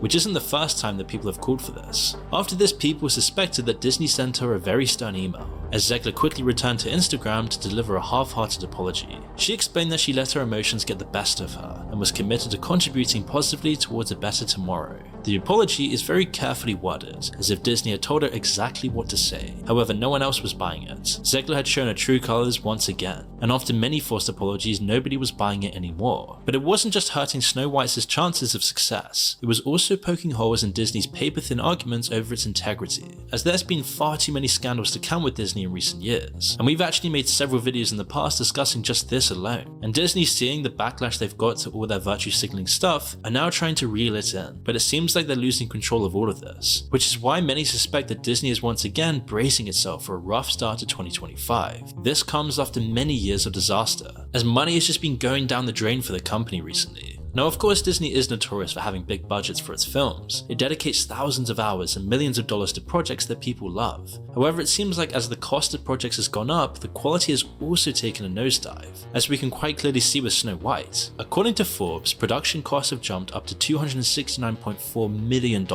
and that was just because of reshoots after the backlash over Disney's replacements for the dwarfs and other elements of the movie. This time, the studio can only blame itself. While Disney was forced to admit they'd overspent their budget, it refused to admit defeat. A $55.5 million reimbursement from the UK government gave the studio a bit of leeway, but the cost of the film was still insane. And the crazy thing is that these aren't even the final numbers. And yet by looking at the trailers and the reception to it online, it seems like this movie is going to be yet another giant train wreck for the studio. For almost 2 years now, Disney has spent so much money on reshoots, post-production and marketing just for this movie. So it's safe to assume that by the time Snow White makes it onto the big screen, its total cost will be well over $300 million. Because of the drama surrounding the upcoming movie, most doubt it will even break even, much less profit. To put into perspective, The Little Mermaid suffered a $5 million loss, and this was despite having a lead actress that was at least likable. Meanwhile, Zegler appears to be one of the main reasons people are sworn off watching Snow White, not to mention the huge list of all the other things. With this in context, it's easy to understand why they avoided releasing the official trailer and poster for so long. Arguably, the best thing Disney can do now is accidentally lose all the footage from the project and use it as a tax write-off.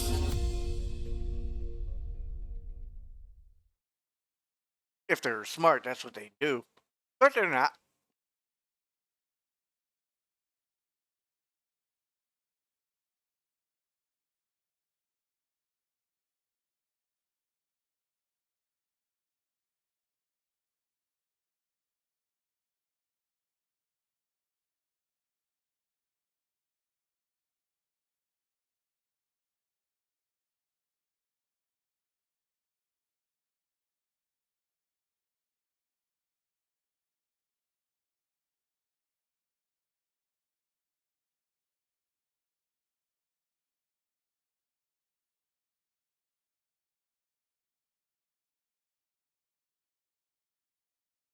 We'll go with this one. Yeah, that didn't sit well with the corporation or Rachel. Oh, and here strikes again. Oh, the female Ben Shapiro strikes again, and Rachel Zegler is having none of it. Who knew a movie like Snow White would become the epicenter of drama and controversy in modern times? It's the battle between woke and anti-woke, and Rachel Zegler isn't afraid to go off for it. Say, if I'm gonna stand there 18 hours in a dress of an iconic Disney princess, I deserve to be paid for every hour that it is streamed online. Disney's live-action remakes are often written off by reviewers and fans as millennial nostalgia bait and money grabs. Also, they hardly ever compare to the greatness of the original animated movie. Snow White has shown to be just that. And conservative content creators have taken over the conversation with anti-woke talking points, on top of fan complaints, as Disney produces remake after remake. Let's be real, Disney has had difficulty adapting classics like Dumbo, Pinocchio, and Snow White to live action. This is because the films were released more than 8 decades ago, and cultural expectations have changed since then. Now, Rachel Zegler, who has gained immense popularity in Hollywood, is slated to play Snow White, and apparently she's not too happy about what's going on. Things weren't looking good for the new Disney princess a few months ago. If you've been following the most recent developments on the live-action adaptation, you must have noticed the general disappointment among Disney fans about Rachel Zegler's choice for the lead role.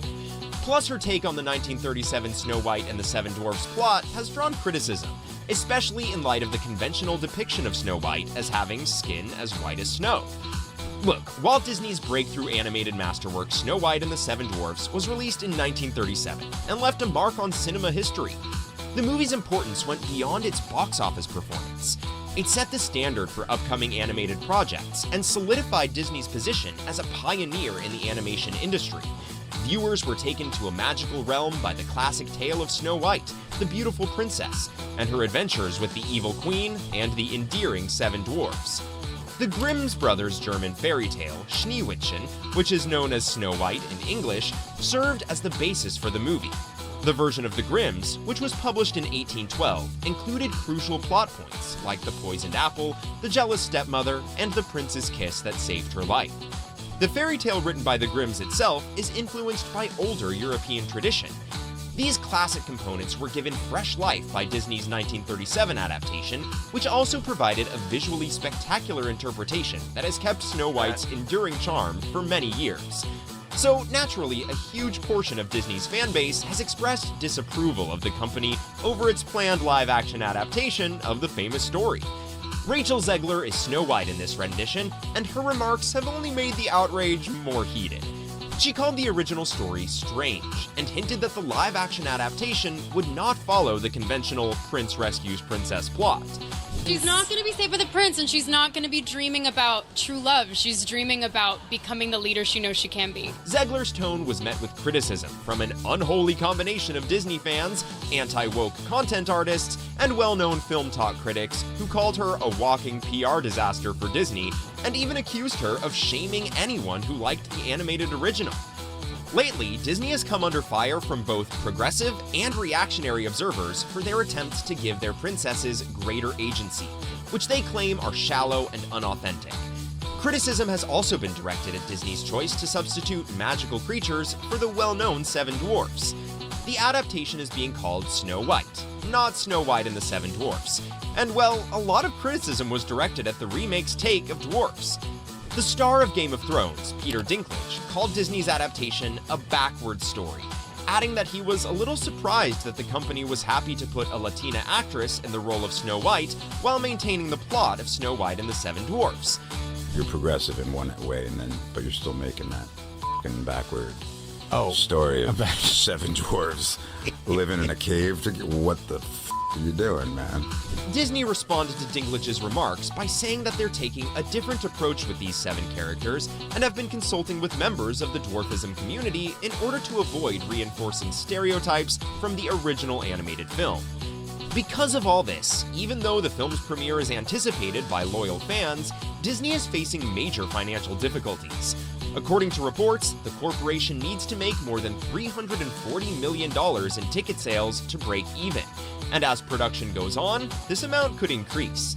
Disney just announced a 1-year postponement of the movie with a new release date of 2025. Taking advantage of that, it was revealed that the conservative platform The Daily Wire planned to create its own version of Snow White, casting YouTuber Brett Cooper as the princess. They also unveiled Bentkey, a kid's...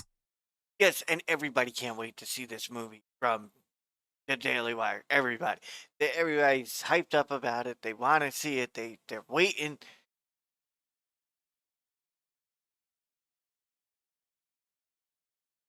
Snow White and the Evil Queen is the one that everybody's going to go see. Right?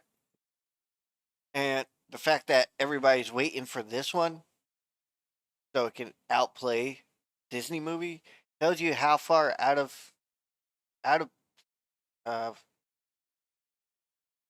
it tells you how far out of connection with the people Disney is right now. Subscription app, taking a direct shot at Disney Plus. Yeah, that didn't sit well with the corporation or Rachel.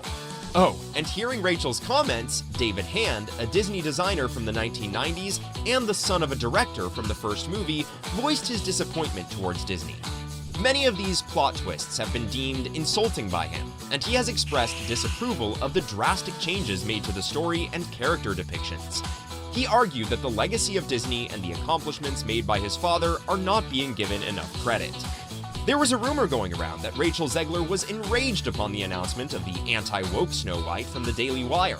If you ask us, why wouldn't she be? It's everything she stands in opposition to.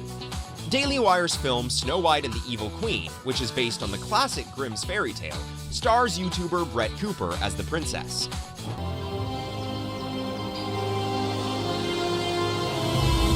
The announcement was made by Daily Wire co-founder Jeremy Boring during the introduction of Bentkey, the company's new kids entertainment brand, which aims to compete with Disney Plus at a moment when some conservatives are becoming impatient with the legacy studio. Disney, in his opinion, has essentially abandoned Walt Disney's heritage, even if they still use his name. By the way, Cooper was already the host of The Comments Section with Brett Cooper, a program produced by the Daily Wire. As we mentioned, the change-up with the Seven Dwarfs into a group of magical creatures of all sizes and genders, as well as the casting of a Latina star as a character who is described in the original story as having skin as white as snow, drew criticism from conservative critics. This was the perfect opportunity for Daily Wire to jump in to cater to conservative audiences. So they did.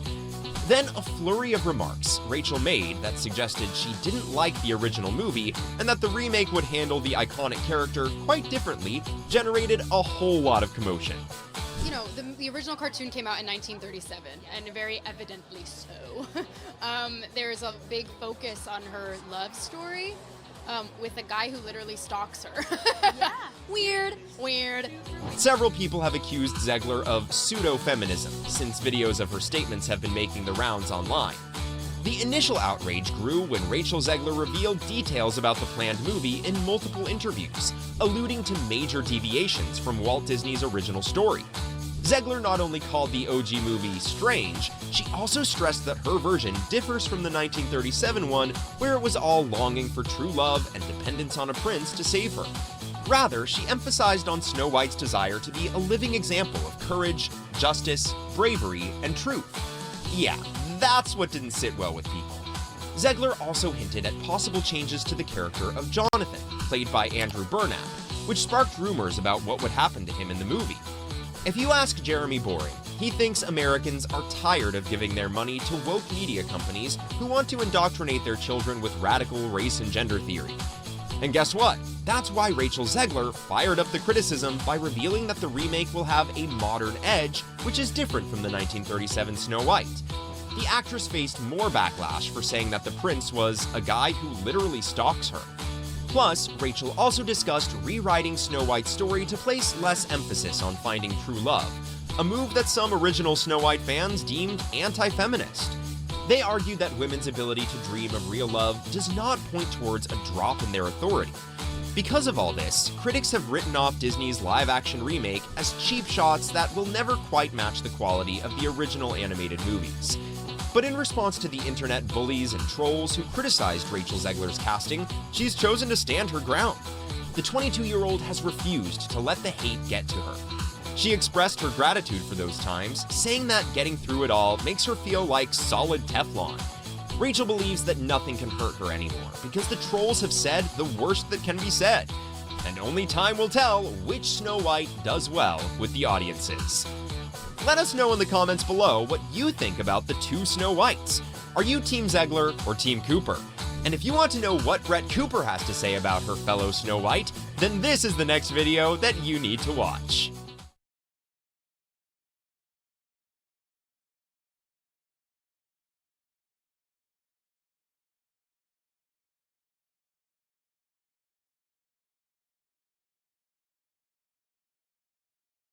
Okay. Did we share this one? I don't remember. Let's see.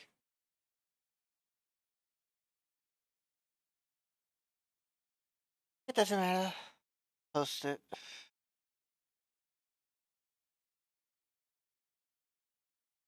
Oh my fucking god. He hit him. He cut his nose. Oh, that fucking blows. I wouldn't trust nothing like that to nobody. Oh my god. That guy was stupid. Holy shit. I'm not even going to repost that. That was just horrible. That was the one we watched, right? I've seen that one. This one we haven't seen. 7 minutes. This okay, open it. See what else? I was scared of the original cartoon. I think I watched it once and then I never picked it up. I'm gonna stand there 18 hours in a dress of an iconic Disney princess. I deserve to be paid for every hour that it is streamed online. What made you want to step into this world of DC heroes? I needed a job. Rachel Zegler has finally responded to all the Snow White backlash she's been receiving. And you won't believe this, but she allegedly apologized for her rude comments. She said that it was never her intention to come off as ungrateful after those videos started going viral. Never wanted to come off as me being ungrateful for the opportunities I have. and even gave a speech saying how playing the role of Snow White is such a big dream for her, and that she's always been a big fan of Disney. However, just a few weeks ago, she was saying nearly the complete opposite. I was scared of the original cartoon. I think I watched it once and then I never picked it up again. And even closes off by saying that she's the most grateful person alive, but she just wants to keep it real. I am the most grateful person alive, but I'm also keeping it real. And people in the comments had a lot to say. Many thought that she was just saying sorry because news sources lately have been predicting that the movie will not do well in the box office due to her unlikability, as well as others saying that this whole thing was orchestrated by her PR team, and others saying that her switching up is crazy. The original cartoon came out in 1937, and very evidently so. There's a big focus on her love story with a guy who literally stalks her. Yeah. Weird. So we didn't do that this time. It's really not about... And this is why everybody is pissed off at you. I mean, seriously, this is why everybody's pissed off at you. You don't even know what you're talking about. For one, it was over 200 years ago that the stories Grimm came out. Hello? 200 years ago? the love story at all, which is really, really wonderful. And whether or not she finds love along the way is anybody's guess until 2024. All of Andrew's scenes could get cut. Who knows? Now listen, if Disney wants to make more woke films that tank at the box office, they are more than welcome to do that. But maybe think of an original idea. Maybe not destroy a classic from my childhood and put an actress in there that not only hates the plot and the storyline of the movie she's in, but also seemingly hates Snow White, the character herself. Disney's... And that is why everybody's having a hard time with this, because he hates the characters too. D23 Expo recently unveiled the first glimpse of Gal Gadot as the evil queen in the much-anticipated live-action remake of Snow White. Slated for release in the United States on March 21st, 2025, this film is set to rekindle the magic of Disney's earliest animated masterpiece, Snow White and the Seven Dwarfs. First released over 80 years ago, this iconic film not only marked Disney's foray into feature-length animation, but also laid the foundation for its legacy in cinematic storytelling. The original story, rooted in the 1812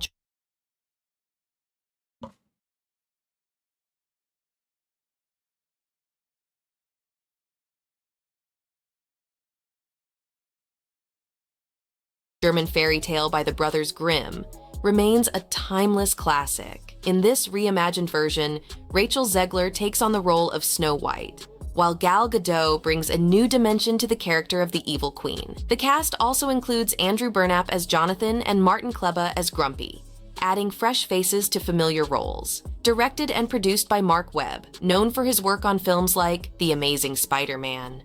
The movie boasts a screenplay by Greta. Yeah, he threw everything away to include woke bullshit. Gerwig and Aaron Cressida Wilson. With these creative powerhouses at the helm, the film is expected to delve deeper into the narrative, exploring new facets of the story and its characters. Additionally, Benj Pasek and Justin Paul, the award-winning duo behind the music of La La Land and The Greatest Showman, are set to contribute original songs, ensuring that the musical aspect of the film will be as enchanting as ever. However, this live-action adaptation isn't just a straightforward retelling of the classic tale. Speculation and debate have surrounded the project, particularly regarding potential changes to key elements of the story. One significant rumor suggests that the Seven Dwarfs, who played such an integral role in the original film, might be notably absent or portrayed differently in this new version. This has sparked conversations among fans and critics alike, raising questions about how these changes might impact the narrative's essence.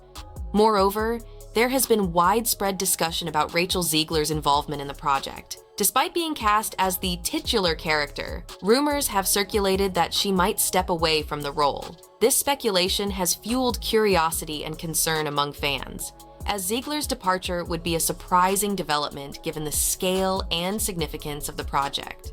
Her casting had already generated considerable buzz, both positive and negative.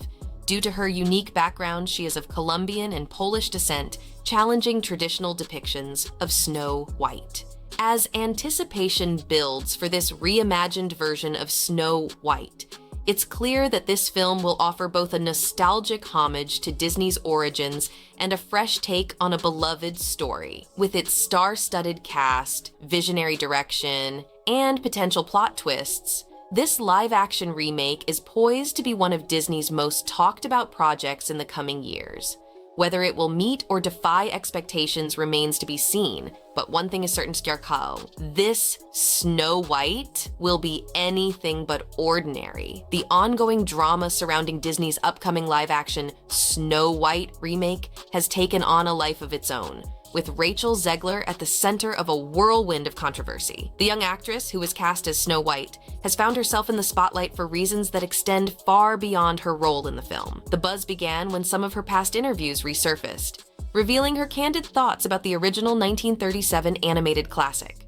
Unlike most Disney fans who grew up cherishing the film, Zegler has been vocal about her criticisms, particularly regarding the portrayal of Snow White and Prince Charming. This has sparked widespread debate among Disney enthusiasts and critics alike. Zegler's remarks have fueled speculation that her vision for the character is significantly different from the Snow White many fans know and love. She has hinted at a major overhaul in the character's narrative, suggesting that the new version will focus more on empowerment and independence. According to Zegler, this Snow White will be less about finding love and more about ruling her kingdom, with strength and determination, a sharp departure from the original storyline. This modern take has drawn parallels to other recent Disney reimaginings, such as the 2021 film Cinderella, where traditional roles were flipped on their heads. However, this shift has not been without backlash. Many Disney purists feel that Zegler is straying too far from the original spirit of the tale. Her comments have been interpreted by some as disrespectful to the legacy of the beloved classic. Much like replacing Mickey Mouse's iconic ears with something entirely new and unfamiliar. The discontent among fans has been palpable, especially after Zegler's interview with Variety, where she made it clear that she envisions Snow White as a leader, rather than just a fairy tale princess waiting for her prince. The controversy deepened when Zegler addressed the character of Prince Charming during an interview with Extra TV. She described the character as a stalker, a comment that didn't sit well with many who cherish the romantic element of the original story. Zegler suggested that Andrew Burnap, who plays the prince, would be reinterpreting the role to align with the film's modernized narrative. This bold reinterpretation has only added to the drama, with some fans accusing Zegler of making the story all about her personal views, rather than honoring the source material. Social media platforms like TikTok have exploded with discussions and debates, with many users questioning whether these changes are genuinely about promoting girl power or simply a way to court controversy. Adding fuel to the fire, rumors have emerged that Disney might be reconsidering Zegler's involvement in the project altogether. Speculation is rife that the actress could be dropped from the film, though neither Disney nor Zegler has commented on these rumors. The silence from both parties has only intensified the speculation, leaving fans on edge about the future of the film and Zegler's role in it. One of the most surprising revelations came when Zegler admitted in an interview that she had only watched the original Snow White once, and that it wasn't a particularly enjoyable experience for her. This admission set the internet ablaze, with critics questioning why someone with such a lukewarm view of the classic was chosen to play its titular character. A tweet that went viral expressed the frustration of many. Rachel Zegler said she didn't really like Snow White as a kid and only watched it once before getting the role. Seriously?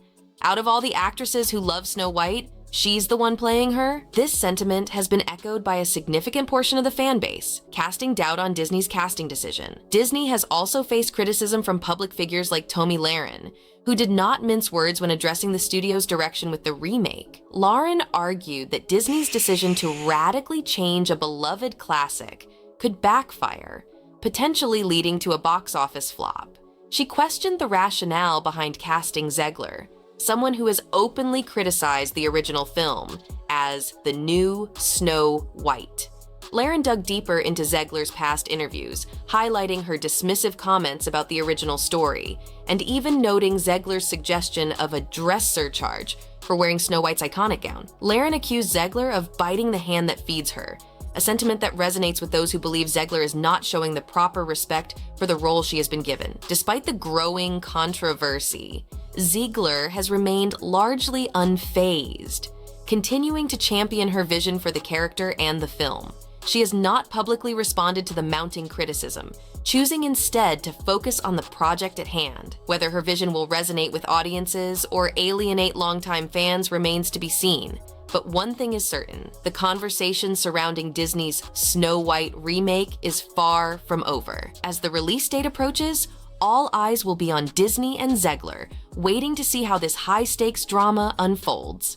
In a bold and calculated response to the swirling controversy, Rachel Zegler took to social media with a series of nostalgic throwback photos where she's dressed up as various Disney princesses, including Snow White. Her accompanying message, "Every kid should believe they can be a princess no matter what," was a clear attempt to reaffirm her connection to the beloved character and to quiet some of the criticism she's faced. While this move was applauded by some of her fans, it also drew skepticism from others who see it as a strategic effort to mend her public image after her earlier remarks about the original Snow White film. Zegler's post, while endearing to many, hasn't completely silenced the doubters. The backlash over her comments regarding the 1937 classic has left a lasting impression, and some fans are questioning whether her latest social media effort is genuine or merely a PR move to mitigate the damage. The tension surrounding her involvement in the project continues to grow, particularly as rumors of her future with Disney swirl. Adding to the drama, YouTuber Mike Zero has recently stirred the pot by reporting on some behind-the-scenes speculation. According to Zero, Disney executives, including CEO Bob Iger, are carefully monitoring the situation. There's growing concern within the company about how Zegler's involvement might affect the film's reception. The key factor? The audience's reaction to the upcoming Snow White trailer. If the backlash continues to escalate, Disney may be forced to reconsider Zegler's role in the planned sequel. In fact, there's talk that Disney might even scrap the sequel altogether, opting instead for a complete reimagining of Snow White's story. If they want to change it, the whole story, they might as well change the whole story and not call it Snow White and the Seven Dwarfs, not call it Snow White anything. They just make a whole new story and call it something else. Call it, hell, if they even call it the woke Snow White, it's better than what they have now. I mean, nobody's going to go see it if it's called the woke Snow White, but still, it would, at least they know why it flopped. This backup plan would involve a fresh take on the character and her narrative. But if they're going to call it the woke Snow White, they have to do it in modern day times. Everything in the original gets wiped out. Everything. It's everything. Just wipe it all. Make it so it's completely modern. That's how they can get it done, so that it's up to date. Not this bullshit which they did with this movie and butchered it. Potentially shifting away from the controversial elements introduced in the current remake. The potential for a major shakeup in Disney's plans reflects the high stakes at play. On one hand, there's a segment of the audience that supports Zegler's vision, viewing it as a necessary modernization of a dated tale. On the other,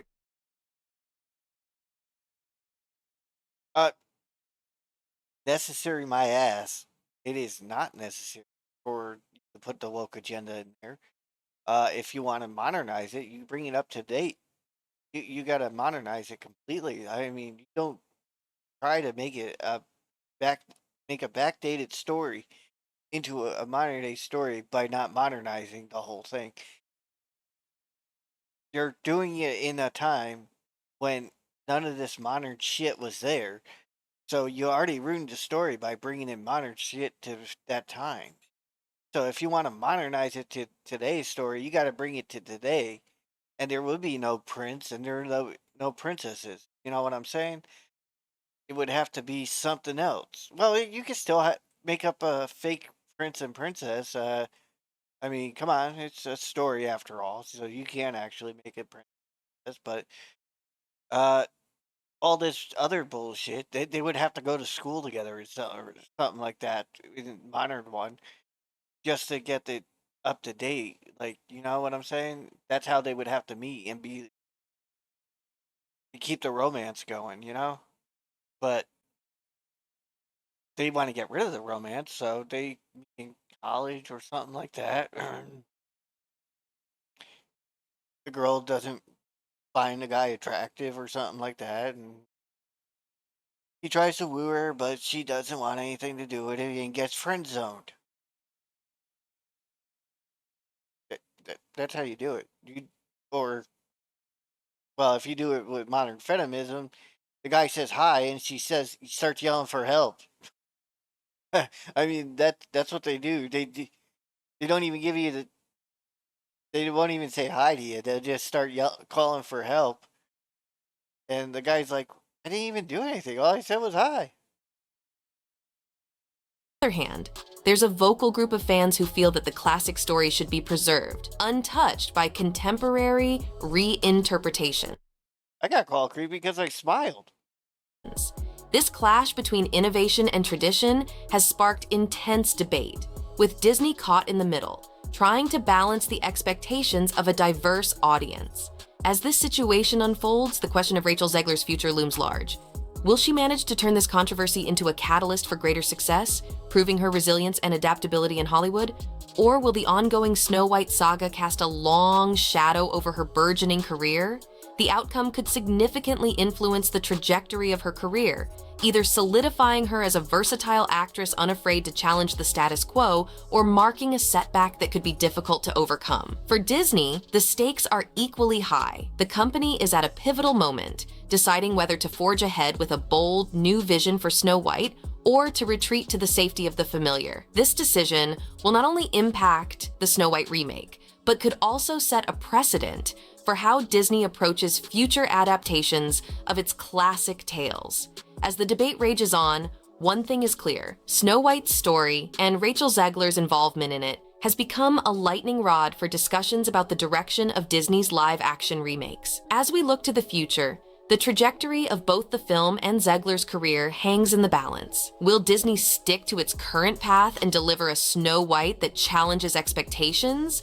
Or will they pivot back to a more traditional retelling to appease the purists? And for Zegler, will this experience serve as a defining moment that propels her to greater heights? Or will the controversy be a stumbling block that she has to navigate carefully, It's a big stumbling block, and there is no navigating. She has ruined her career with it. She really did. Every time something comes up, if she says anything in the future, they're going to bring up Snow White every fucking time now. Every time. This is not going away. She's in a movie, they're going to be, it's going to be a repeat of Snow White. You'll see. Time will tell, but for now, the saga continues, with both Disney and Zegler watching closely to see how the next chapter unfolds. The unfolding drama surrounding Disney's Snow White remake doesn't just cast a spotlight on Rachel Zegler, it also raises important questions about the future of Disney's storytelling legacy. For nearly a century, Disney has been synonymous with magical tales that have captivated audiences of all ages. From the groundbreaking success of Snow White and the Seven Dwarfs in 1937 to the cultural phenomenon of Frozen, Disney has maintained its position as a powerhouse in the entertainment industry. However, this latest controversy could signal a significant shift in how the studio approaches its beloved classics. Disney's strategy of remaking animated classics into live action films has been met with varying degrees of success.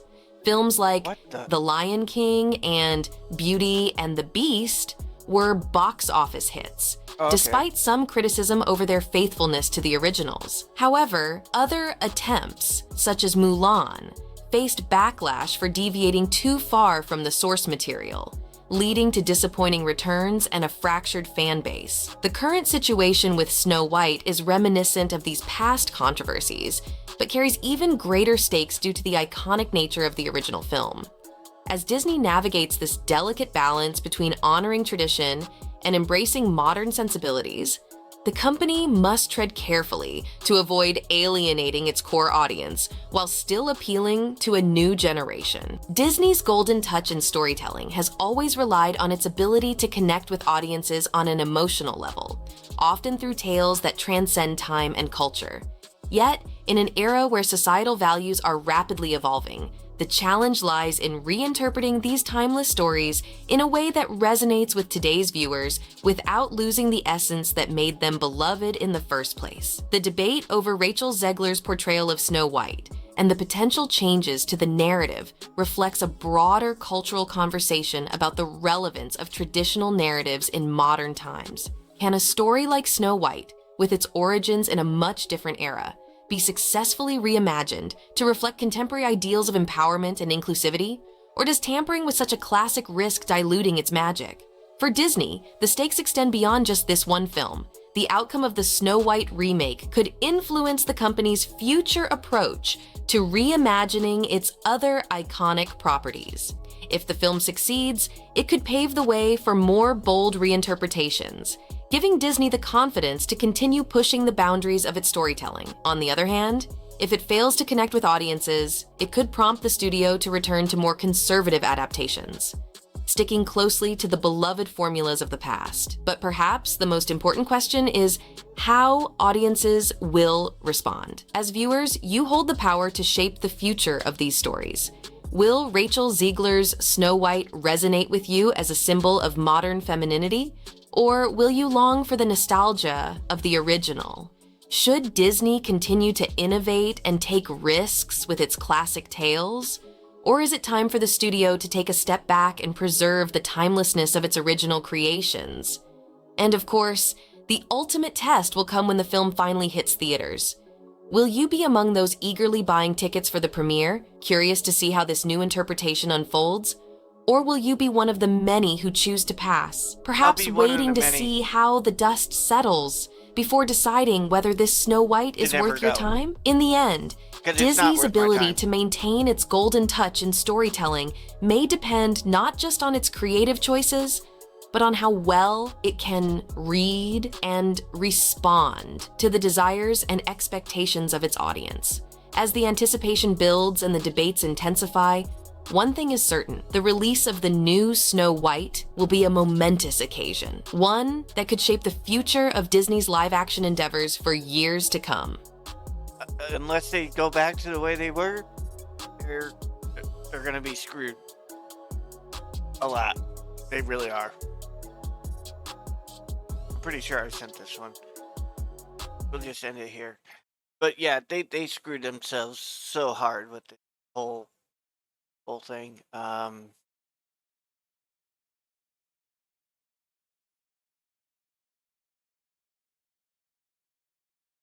You know what? Let's go back to the top and no, just hit refresh. Just refresh the whole page. Screw it. All right, here we go. Let's see if anything new pops up.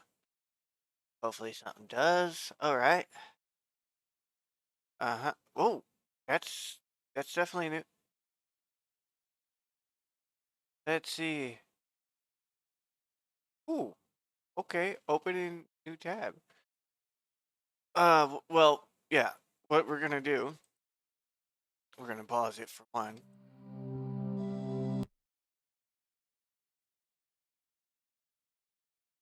Okay, get it back. What I'm gonna do is I'm gonna end the stream real quick so I can what was it? There's another option I want to look for. You know, I can edit it. Okay, we'll just play it. You know what? I'm gonna cut the videos down that I'm downloading. I'm downloading the full videos on YouTube right now. So yeah, what I'm gonna do is cut them down and make them do the sections for the videos that I'm watching. Snow White and the Seven Forest Dwellers. An enriched and detailed retelling. Once upon a serene winter morning, in a kingdom blanketed with shimmering snow, a gentle and wise queen sat by her window, watching snowflakes dance softly in the air. She whispered her deepest wish. A daughter with skin as fair as the snow, hair as dark as ebony, and lips as red as a blooming rose. The magic of her heartfelt wish wove its way into the fabric of the world. And soon after, the queen gave birth to a beautiful baby girl she named Snow White. Snow White grew into a child of remarkable beauty, but her true charm lay in her kind and gentle heart. She was curious about the world, often wandering the castle gardens or talking to the servants who adored her. Her laughter filled the halls, bringing joy to all who heard it. Sadly, happiness turned to sorrow when the queen passed away, leaving the king and Snow White grieving her loss. Time passed, and the king remarried. His new queen was breathtakingly beautiful but consumed by vanity and envy. Her prized possession, a magical mirror, told her daily that she was the fairest in the land. Until one fateful day when the mirror declared Snow White's beauty surpassed her own. The queen's envy turned to rage, and she schemed to remove the young princess from the kingdom.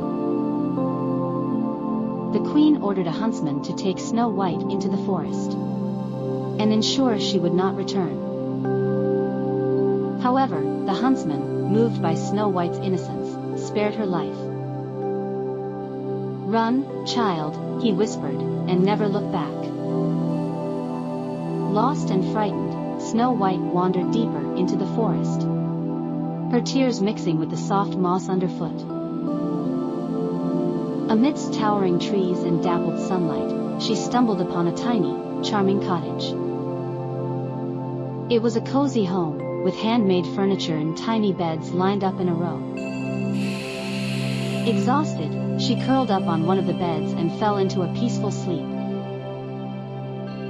When the 7 forest dwellers returned home that evening, they found Snow White sleeping soundly. These weren't just dwarves. They were guardians of the forest, each with unique traits and skills that kept their enchanted woods thriving. Elder Oak, the wise and soft-spoken leader, always carrying an ancient staff. Bramble, the mischievous trickster with a quick wit and even quicker reflexes.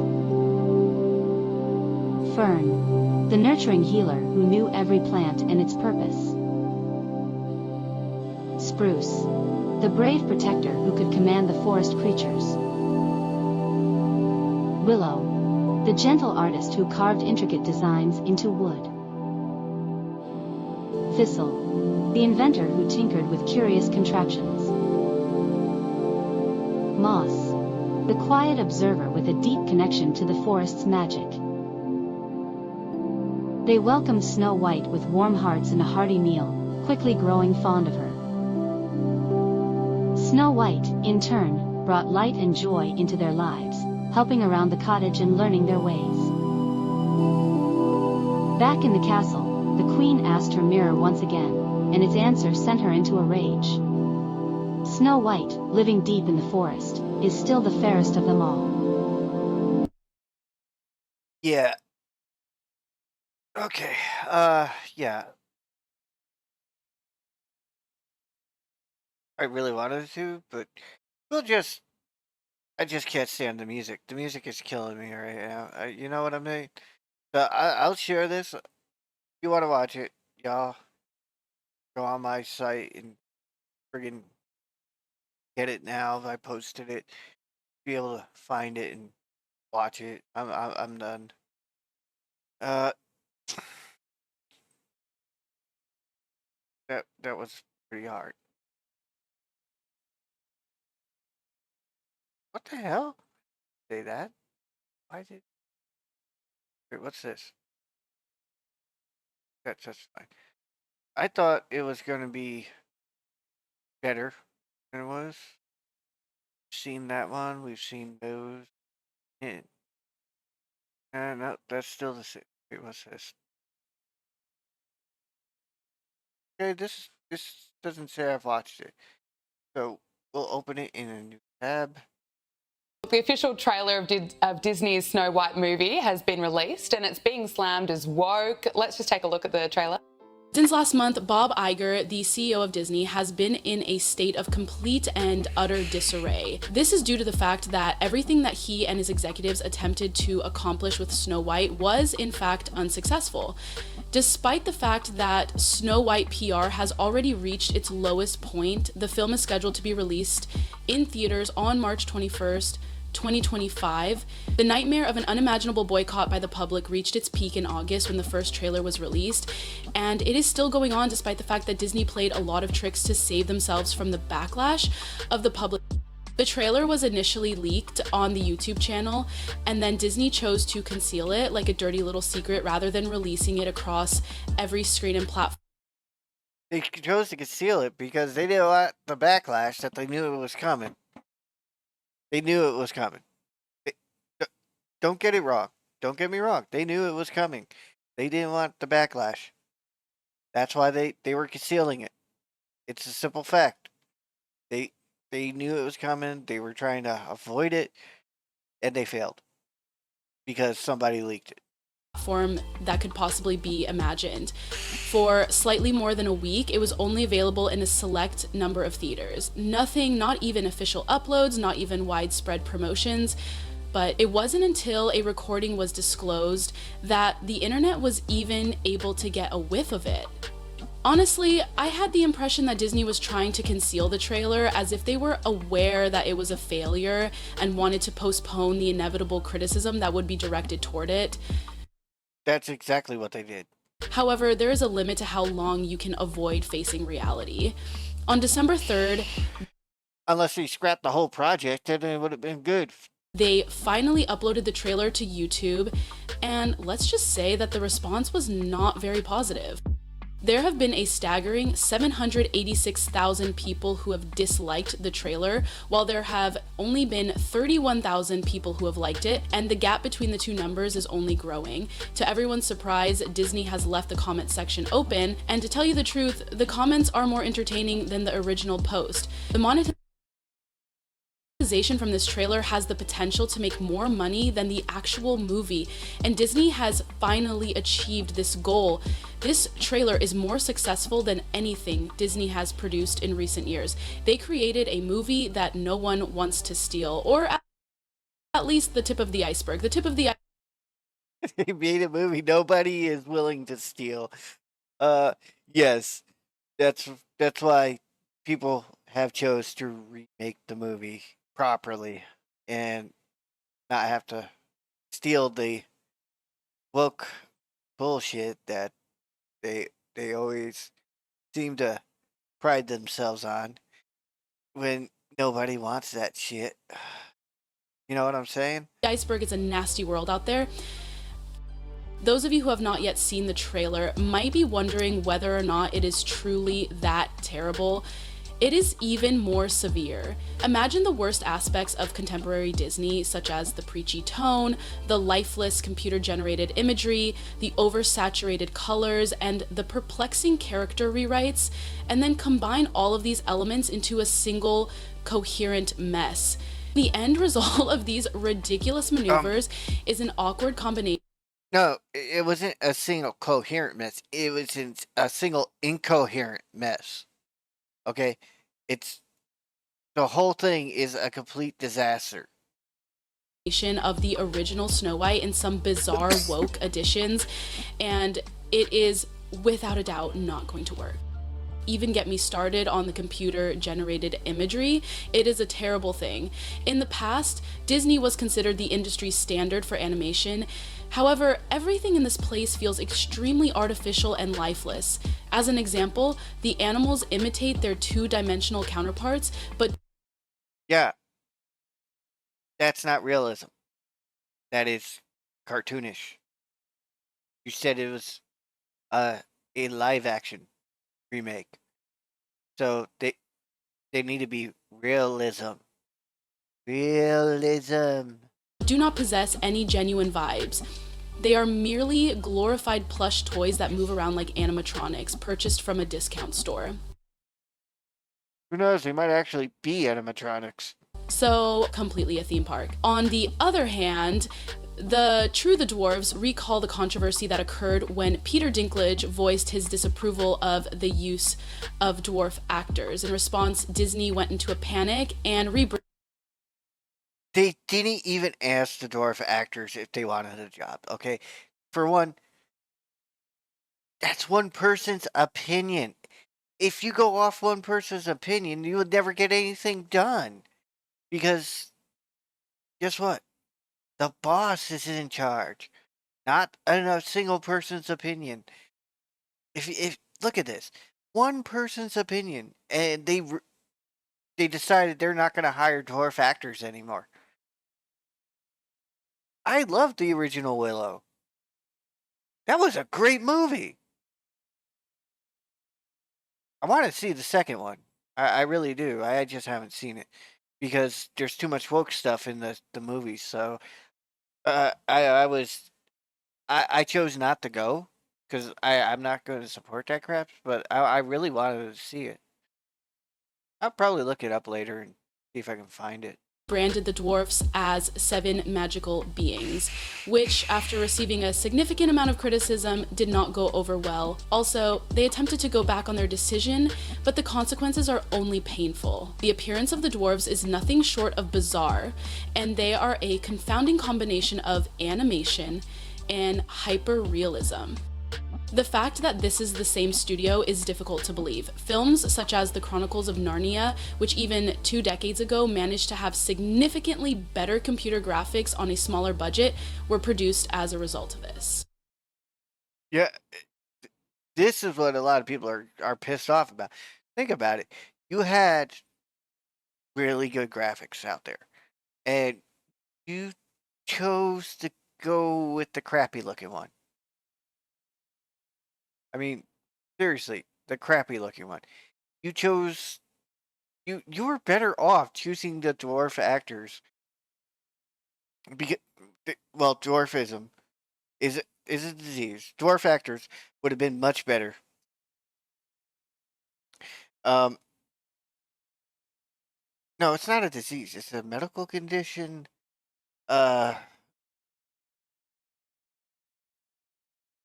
don't know. Anyway, yeah, whatever. Yeah, let's just watch. As of right now, they are making the excuse that it is a movie for children and that they do not pay attention to details. Are you kidding? You want to bring children to this thing? Those animated friggin' monsters are going to scare the crap out of them. All right? And I'm talking about the dwarves. No. My son's 18, and I wouldn't force him to go see this movie. I don't want him to have nightmares. Hell, even watching the trailer, I might have a nightmare. But children also deserve the kind of high-quality content that Disney used to produce for more than half a century. The problem is they went woke because of dumb shit they believed. They fell into the brainwashing of this woke / feminist fucking bullshit. And it's just totally not true. I mean, just look at the country right up until Trump won. Everything is going downhill. Everything is getting destroyed. And the only way to get out of that is to put a person in office that doesn't follow the evil ways of woke culture. The magic seems to have been replaced by woke agendas and an excessive amount of lazy computer-generated imagery, period. That this is the same studio is something that is almost impossible to believe. That is considered to be the benchmark for storytelling and animation in the past. The comparison between the outfit that Rachel Zegler wears in this trailer, which appears to be made of cheap plastic, and the stunning dress that Cinderella wore and the adaptation that Lily James created is, to say the least, shocking. It is a night and day difference, and what makes the situation even more unbearable is the fact that there is hardly a decade that has passed between the two films. And how exactly does that take place? The acting, unfortunately, does not save the mess. In fact, in some instances, it brings it down even further than it already was. That's because they hired bad actresses. and I don't even know about the actor. We don't get to see him much. He may not even be any better than the rest of them. So unless you actually see the movie, I doubt they hired any good actors or actresses because the woke culture has pretty much gone after the good ones to kick them out. So crappy actors and actresses can get the jobs, but now all the backlash is coming after them because think about it. Johnny Depp as what was his name? Captain Sparrow, Jack Sparrow. Johnny Depp, Jack Sparrow. Nobody can play Jack Sparrow like Johnny Depp. He is integrated into that role. Guess what? They screwed up. Now he doesn't work with them. Point proven. As a result of those embarrassing interviews that took place in the previous year, Rachel Zegler is currently considered to be one of the most disliked actresses working for Disney. In 2011, nevertheless, she is not completely devoid of talent. Her delivery of lines is strong and her singing voice is undeniably powerful. However, Gal Gadot's performance as the evil queen is, to be honest, excruciating. I'm sorry, have you watched the previews? I mean, she is not strong at all in any of. I even seen her preview of Y2K, and I could have sworn it was like a person they just pulled off the street and threw in there when she was acting. Okay, that's how bad her acting is. The only thing she has going for her is her semi-decent singing, and she goes too high on the pitches sometimes, and it's just annoying to me. So yeah, I disagree with you. Disney villains are supposed to be the primary focus of attention. And with Gal Gadot, she's better looking than her by far.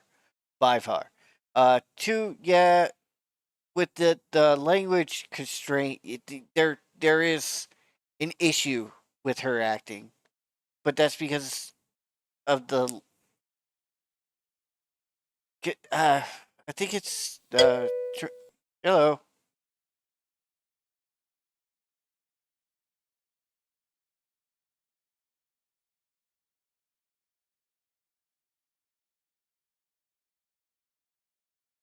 What?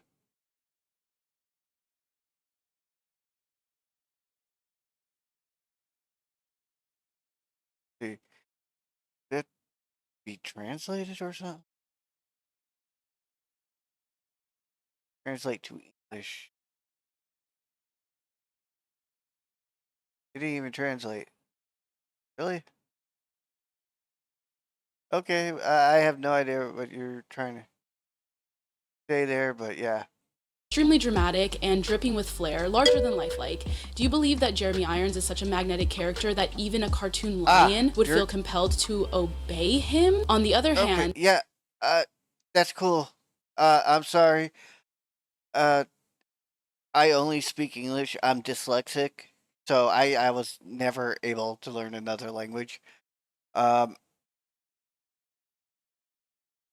Yeah, that's my problem. But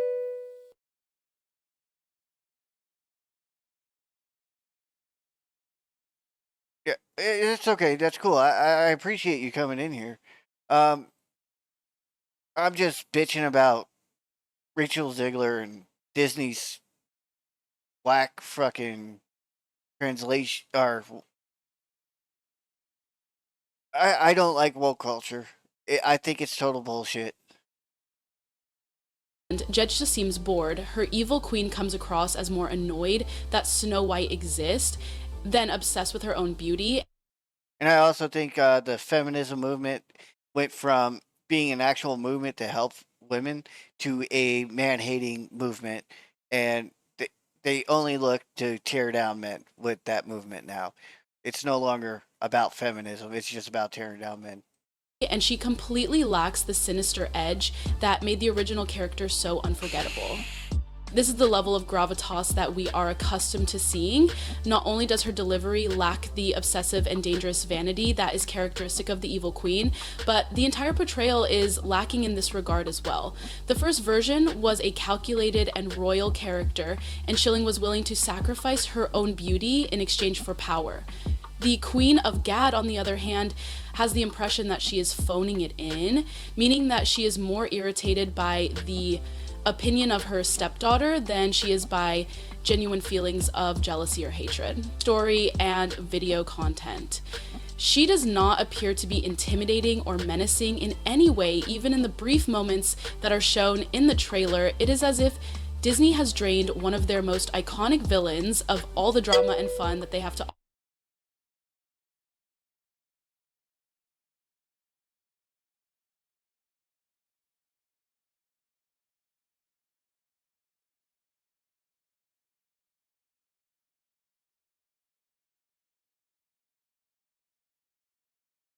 Okay, cool. That's cool. Yeah. Like I said, I'm just over here bitching about this. I'm just trying to drum up controversy, actually. I'm not famous or anything, and if I can get controversy started, that would be great.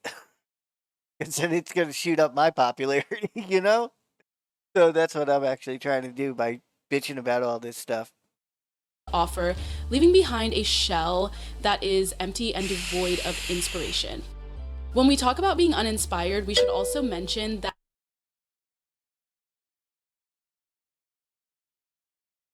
Well, yeah, right now this is the hot topic is the new Walt Disney movie Snow White that's been butchered. It's literally butchered. I mean, if they were going to make a remake of the movie that made the company what it is, they should have done it right, but they didn't. They decided to make a woke piece of shit that nobody wants to go see now. that the cast and crew. Oh, and they hired actresses that, well, they can't act for shit. I don't think either one can act. And I think the Gal Gadot could act better if it was in her native language compared to having to force translate it to English in her mind as she goes. Appear to be completely disengaged from the project. It is difficult to believe that anyone involved is concerned about honoring the original work when the lead actress in your production openly criticizes the source material and boasts about how she has modernized it. The infamous comments made by See, they say modernize it, and I think they just put in stuff that spreads diversity and makes racism a bigger problem. That's how I see what's going on. Because back 20 years ago, that racism wasn't there. It wasn't until the woke culture that racism has started to escalate beyond what it was. Like, way beyond. It actually brought it backwards. It's no longer progressive. It's a They say it's progressive thinking, but no, it's not. It's just, it had the opposite effect of what they wanted. At least from what they say. They say they wanted progressive. They want to get to this promised land. So why are you promoting more racism and trying to divide the country? By Ziegler regarding the rewriting of Snow White as a character who does not require the assistance of a prince have been repeated in an unending manner and not in a positive way. A stunning lack of comprehension of what it was that made the original story timeless in the first place is demonstrated by the fact that the story's value is not diminished simply due to the fact that it was written in 1937.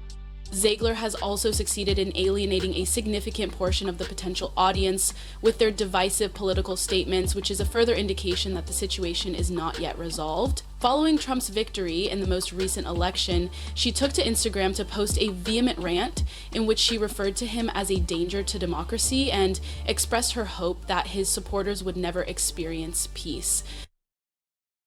And that right there is why it went really bad for them. And then she also put Palestine. Everybody knows Palestine's invading. They're the bad guys. Regardless of whether you are on the left or the right, it is difficult to comprehend why this could irritate some individuals. The purpose of Disney princesses is to amuse and bring together audiences rather than to incite animosity and cause division among them. In a short amount of time, the backlash occurred and there were demands that Disney could not control to have her dismissed from every upcoming project. It should come as no surprise that Zegler promptly followed up with a carefully worded apology, which many people believe was dictated by Disney's public relations team.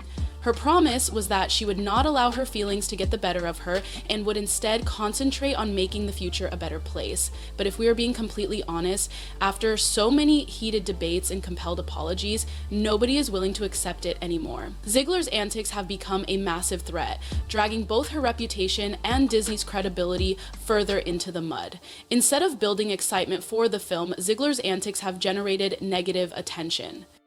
All of this mayhem is taking place at the same time that Disney is attempting to recover from a series of high-profile failures, but is failing to do so. In recent years, the studio's reputation has taken a nosedive, and audiences have become increasingly tired of their hollow virtue signaling attempts to modernize classic stories. This has led to the studio's reputation experiencing a decline.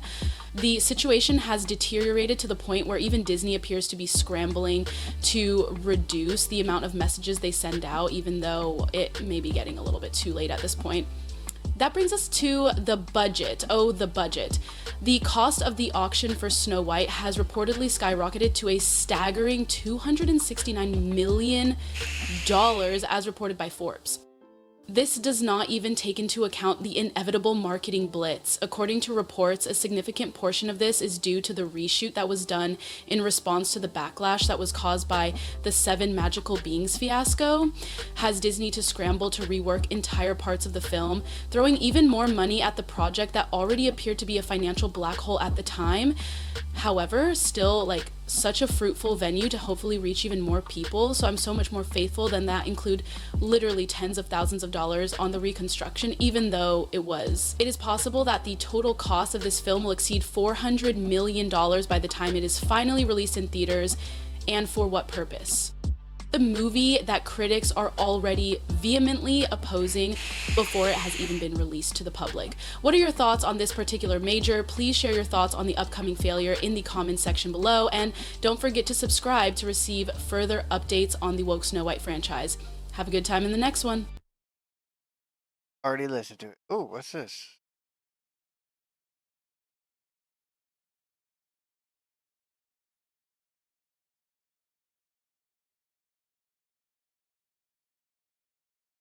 Knowing fan. Ah. Well.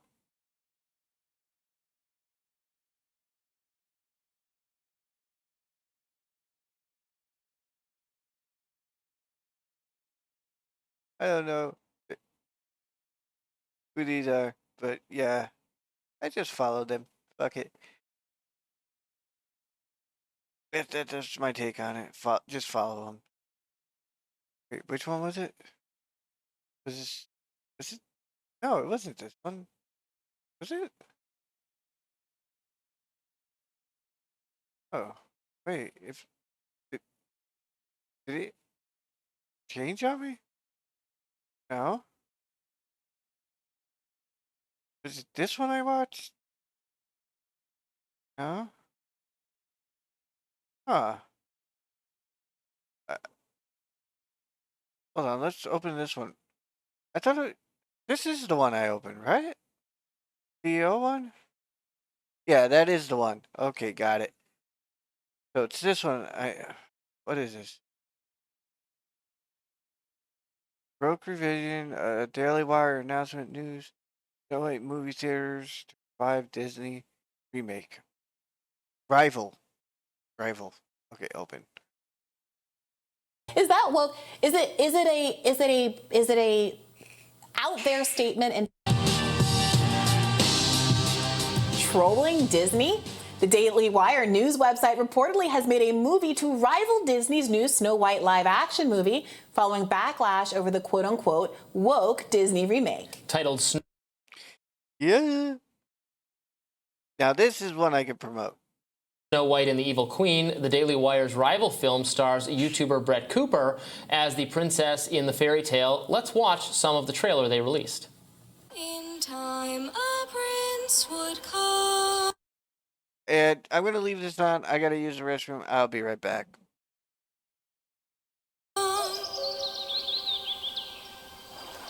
Once upon a time, but now that time is gone.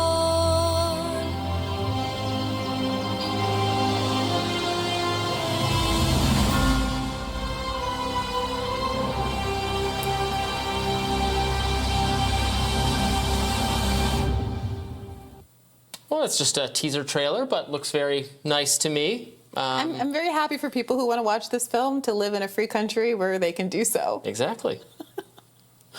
Well, we have to talk about this for another 7 minutes. So. I don't know. It's like trolling. Okay, Disney is a multi-billion-dollar conglomerate who has done research and assessed what the appetite for a certain kind of movie is. It's weird also to be kind of criticizing Disney over it, because I think a lot of the controversy over their new live-action Snow White film is about the actress who's kind of Rachel gone out Ziegler. on her own and saying things that are her own personal politics and beliefs that may or may not be fully reflected The background in the movie. here is that the actress cast to play Snow White in the Disney remake has said a lot of disparaging things about the source material, has described the prince as creepy, said Snow White should be, wanting other things than what were in the original movie, and it has annoyed people. Is that woke? Is it a out there statement in 2023 to say that if we were to write a story today, look, it's Grimm. Like no one's expecting, no one's holding Grimm to the same standard as today. Story? Why do we have to? Well, because reimaginings are fun. We reimagine. We make movies about Barbie dolls, and there's a new Ninja Turtle movie that now the kids are like young urban boys from New York. I mean, like you reinvent things. They're not surfers anymore. They're like New York street kids laughing about bodegas and bacon, egg, and cheese. I don't care. Great movie, by the way. Some people had a bad reaction to the amount of contempt she seemed to have for the original and that's story. fine. And she's gotten this wonderful opportunity to become a big star and to be in this movie. She's already an actress. But she hadn't cracked my radar until now, but fine. I think it's fine. Look, a lot of people, she's not alone in thinking that the role models we could come up with today for little girls are a little different than the ones that fairy tale writers, and I don't know when were they even alive, like the 18th century or whatever, came up with. That if we were coming up with a heroine today, she probably wouldn't be lying in a coma in a field, and what the resolution of the plot is that a strange man wanders up to her and kisses her. It's kind of odd. We all are used to it. We all grew up with it. We all have sympathy and love and affection for all the old tales. But I think it's perfectly fine and fitting for Disney to want to reimagine it in a different way that maybe gives the main character a bit more agency. And it's fine for conservatives who really want the original. I mean, they could just watch the original. I don't know why they need to make their own. But if they want a live action version, God bless. And so they've got this she's a YouTuber, Brett Cooper, who will be making her, I believe, acting debut in this film. Best of luck to her. And now this is competition, right? This is America. If you don't want to see the woke Disney film, you have every opportunity now to go see this Daily Wire film. Variety is the spice of life. Choice is great. Some kids, parents, families, young women might prefer the Rachel Ziegler version. Some might want to watch the more stereotypical prince and princess fantasy or whatever it is, and they can watch the original, or they can watch the Daily Wire version, or you can watch all of them and decide what you like best, and that's fine and good. I think it is worth commenting on that the Daily Wire is doing something that's very interesting in trying to specifically, instead of just complaining that mainstream pop culture and entertainment is hostile to conservative values, they're going to actually try to create art and entertainment that has a traditional or conservative framework, but that is actually good and appealing. And we can't judge yet whether they've pulled that off. But so much art and entertainment, literature that aspire specifically to be, political in a conservative way on purpose, ends up being bad, ends up hitting you over the head with it, and is just like of not good artistic quality. That's not just my view. I've heard conservatives over and over again say that. We don't like what the mainstream approach to this story has been, but nobody on our side is good at telling stories that are themselves compelling, that represent our values. So they're trying to correct that, and I wish them, all the best, because it's an interesting project. When I think of like movies that I think actually do have really conservative messages in politics, I think it's usually by accident and it's certainly not because conservatives took over the film and made it let's that also way. be clear. The reason why, let's say, the live action, so Disney's doing live action of all of their classic films. The reason which I have a lot of contrary thoughts about, but go ahead. The outrage around The Little Mermaid live action had absolutely nothing to do with the idea that the story was going to be changed in any way. It was about the fact that the mermaid was black. My outrage was about that the fish looked weird. That's fine. But let's not sit here and pretend that all of the outrage over these Disney remakes have to do with them being woke, unless you think the existence of somebody not being white is wokeness. When they say, I'm offended when they say live action. What do you want them to say? They're not real animals, they're computer generated. Okay, what would you like them to call it? Flounder is not live. What would you like them the to call it? hyenas are not live. I don't know. It's not live. What would you like them to call it? Live is what we're doing. Mixed media. We're living beings of flesh. Okay. Look, it's worth also noting that there were some rumors circulating around that Rachel Ziegler had been let go of the Disney project because of her statements. That's not true. Those were not true. There were people talking about whether what's-her-face Ortega from Wednesday Addams was going to replace her. Jenny Ortega. Love her. Think she's great. Apparently that is also unconfirmed. If you're not familiar with Rachel Ziegler, maybe you know her from Steven Spielberg's West Side Story. She starred in that as Maria. I haven't seen it. I've heard good things. I hear she's very talented as a singer and as an artist. So, that makes sense for a role. They're all musicals. It's Disney, it's musicals. So that casting did make a lot of sense. And we'll see how this all plays out and who's going to win at the box office. We'll see. What was I going to say? So an example of a movie that I think is sneakily extremely conservative, and I don't necessarily think it's Christopher Nolan's politics, The Dark Knight Rises, the third of his Batman movies. Did you see that one? I don't think so. With Bane and Anne Hathaway as the villain. Most conservative movie, reactionary movie. Batman leads the police in a glorious counter-revolution against some Occupy type movement that is revealed to be a Middle Eastern terror plot. Always right-wing. It is real right-wing. The whole conceit of Batman is that here's a multi-billionaire. Yeah, the whole thing is he's a multi-billionaire whose parents got murdered, and he's going after bad people. And you call it right-wing, conservative, but that's not it at all. It's just a guy going out for revenge and then saying, hey, I'm just going to get rid of crime altogether as much as I can. The more I fight the crime, the less crime there will be in my city. He's a vigilante. Child whose billionaire parents get killed in an alley, is raised by his butler, and then uses his money to become a vigilante. I know, but sometimes there's some question in some of them about, well, is he causing more problems than he's solving? And the second one has some war on terror, surveillance stuff, where at least it's a little muddled because it seems to be the lesson is, well, we used it this one time, but surveillance is generally bad. The third one is just straight up, nope, the police are the good guys. Which is ironic because in Batman lore, he's at odds with with the police Yeah. for large stretches That's of why time. the third one I describe as like really right wing. Okay, yeah, well. That does it for us for today. I miss. I love. I just wish we could fill our whole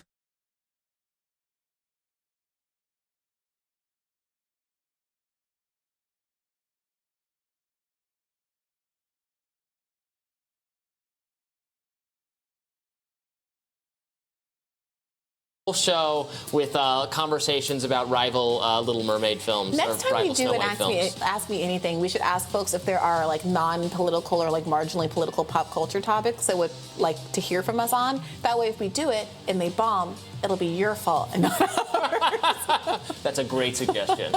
Tomorrow.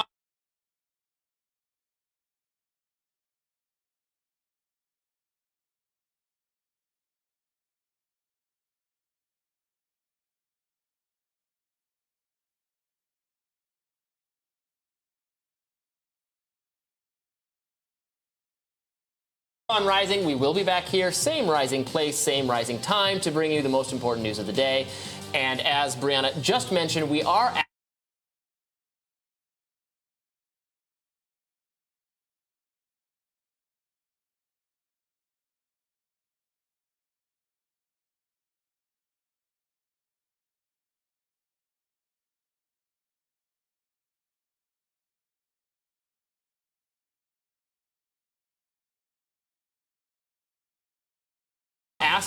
answering your questions, rather. We're not asking you questions. We're answering your questions in the form of a Rising AMA.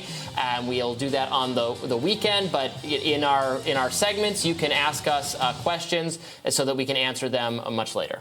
Be sure to like, share, and subscribe so you never miss any content. And for those of you who prefer to listen while you're on the go, we're now available anywhere you listen to podcasts. See you later.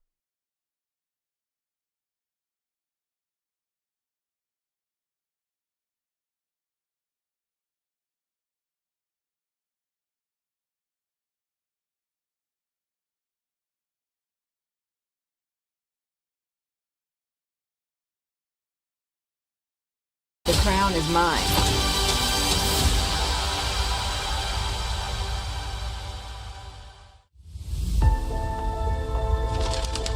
Slave in the magic mirror. They just straight up said slave in the magic mirror. Come from the farthest space. Through wind and darkness, I summon thee. My queen. What would you like to know? Tell me. Magic mirror on the wall. Who is the fairest one of all? Lips red as the rose. Hair black as ebony. Snow White. The crown is mine.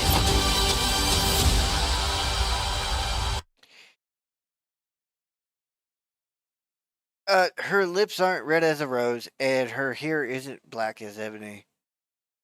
And she didn't have the skin color to match that saying, so you shouldn't have even put that in there.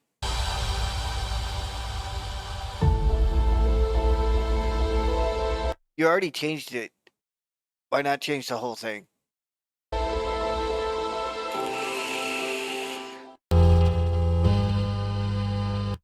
But anyway, that's my personal opinion. We're going to share it so I can just annoy the shit out of people. Because the one that everyone's going to go watch. What the fuck? I don't even want to know what I'm looking at right now. I really don't.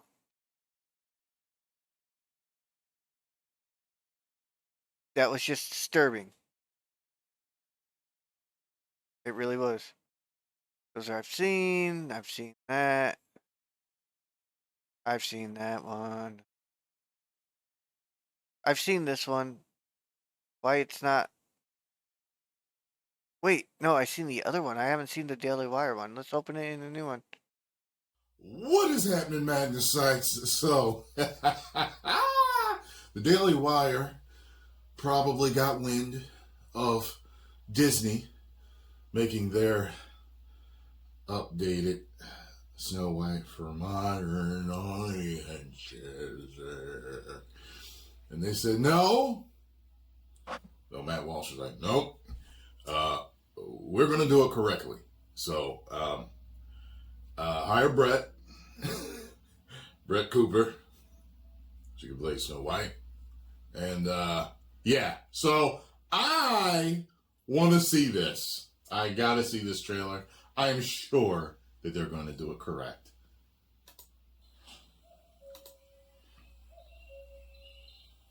Once upon a time.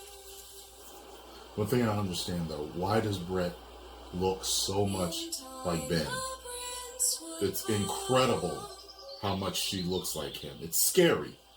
Once upon a time, but Aww. now that time is gone.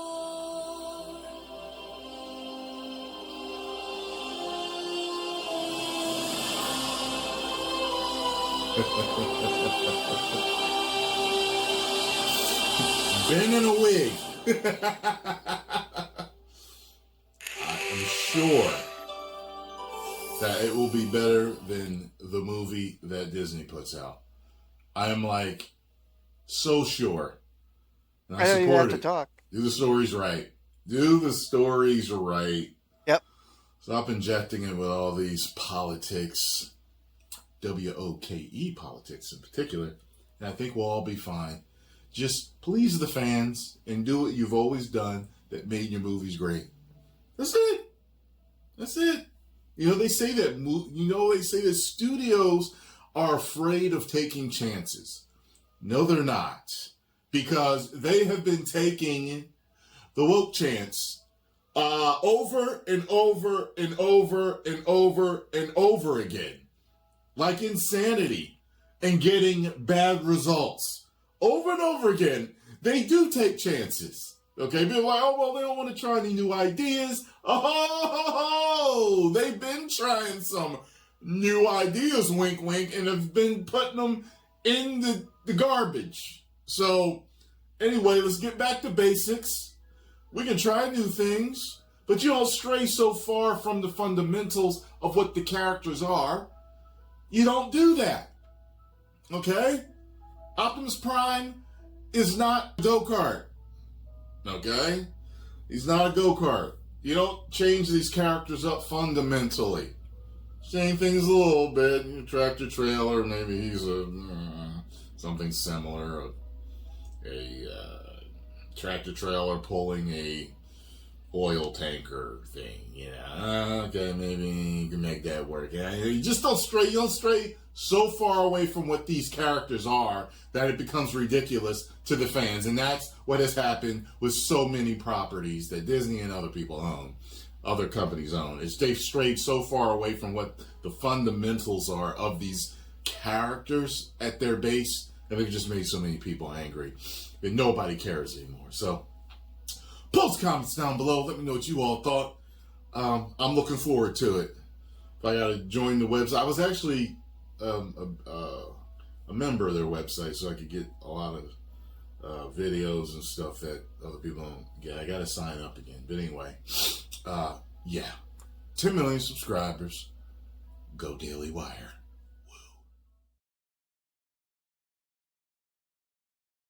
Okay, so yeah, right there it's just showing that it's downloading to 3. So that was the bottom, which means if skip, there should be one more. So yeah, but just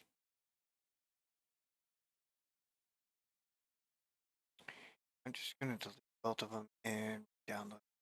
That's what I'll do.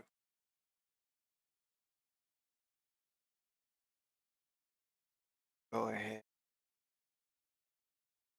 delete one as well. Because right, and we'll go here and download again. We'll do it just so I can have it. Make sure I got the right one. Downloading. That one's done. That was spot on, correct. spot on correct. What's this? What? Oh, okay. Let's go back real quick. Who is this person? Let's open them up in a tab. You get a follow.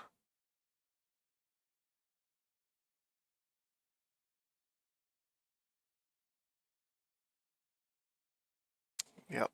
If you really want to help out, you come to my channel. So yeah, that one just now got. Oh, this is the international trailer. Okay. Yeah, we'll open this one up. I am doing both of them because To honor the day.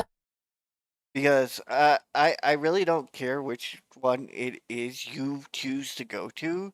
I would recommend the Daily Wire one because that is definitely going to be correctly done. Or you can go to this one, which is done incorrectly, total bullshit, and it's going to flop. I was born. My father named me Snow White. Hold on. I chose the wrong one. There we go. That's better. Let's go ahead and choose this. We're gonna post it.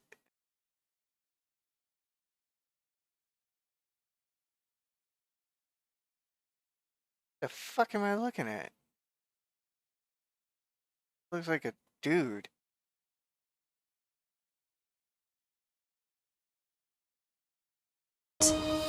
Little girl at a lonely well. This is his kingdom, with the same little tale to tell. He taught me to be fearless, fair, brave, and true. Is that a girl I'll ever know again? But she changed everything. Please, show mercy. Find his home and burn it to the ground. You were saying?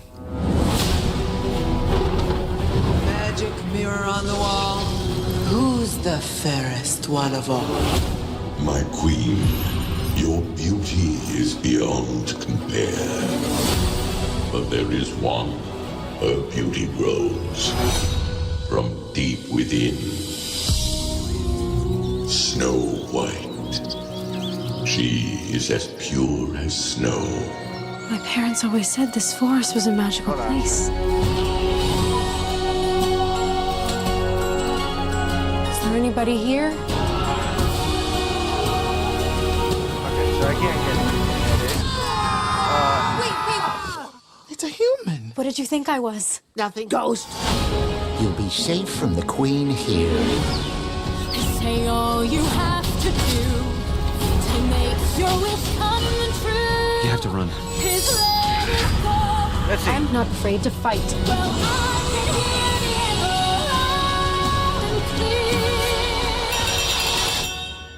Can you point me in the right direction? Waiting on a wish, holding out for someday, hoping somehow, someway, there comes a miracle to find me.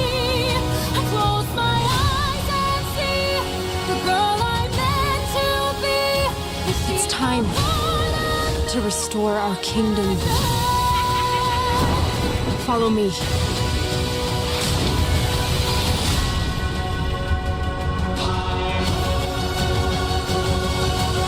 You're called happy because you're happy, and I'm called grumpy because I'm misunderstood.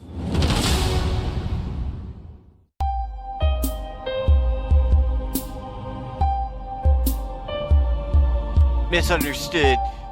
Fuck you, dude.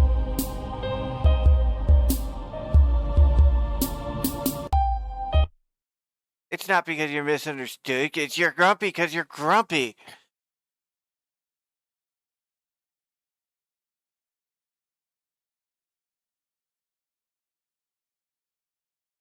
Oh, I know I'd stop because the other one's still fucking downloading.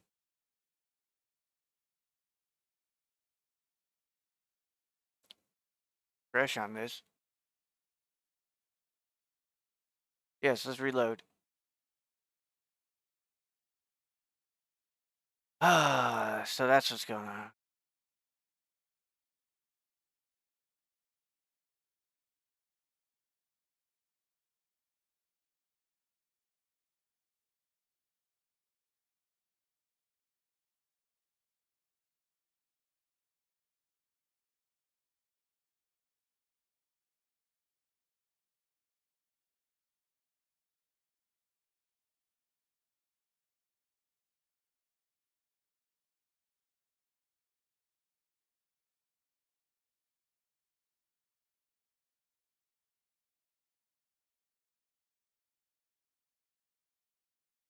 There it goes. See, now it's processing like it should be. Go back here. We'll hit refresh. It's. What about the other one? Why isn't it public? Okay, hold on. Manage videos.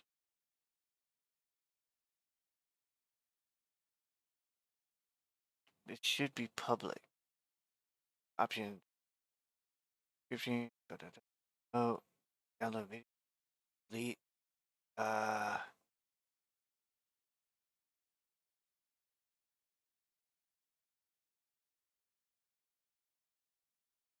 Okay.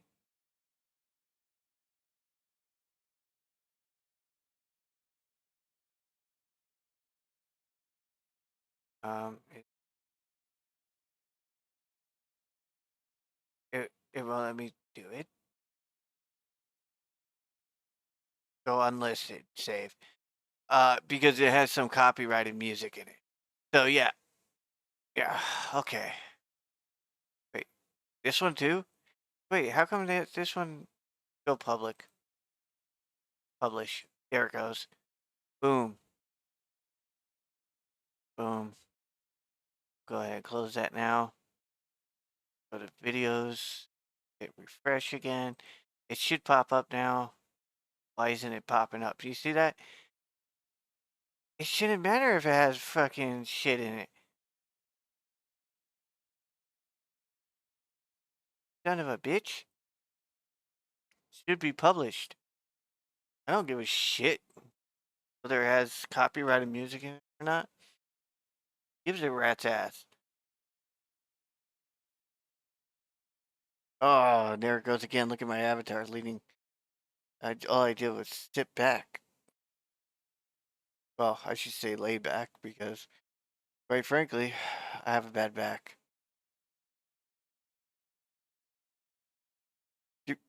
Yeah, we finished watching that one. We're going to watch this one.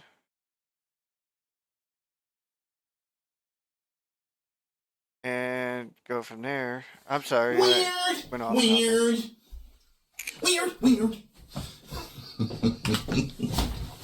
Weird. Weird. Perfect. So I hear Disney has put out a new trailer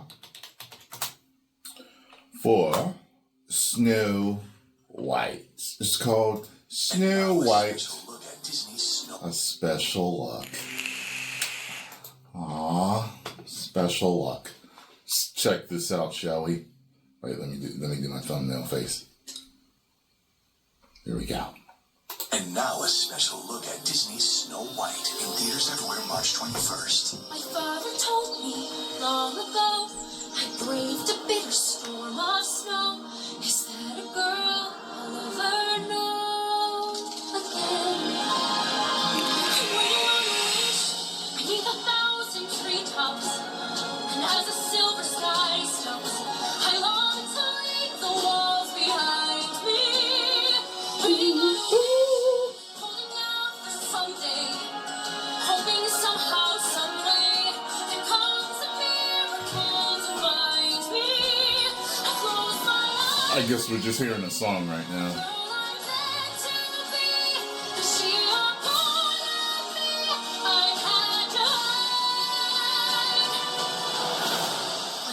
Oh, that's that musical talent in me. I knew it was coming.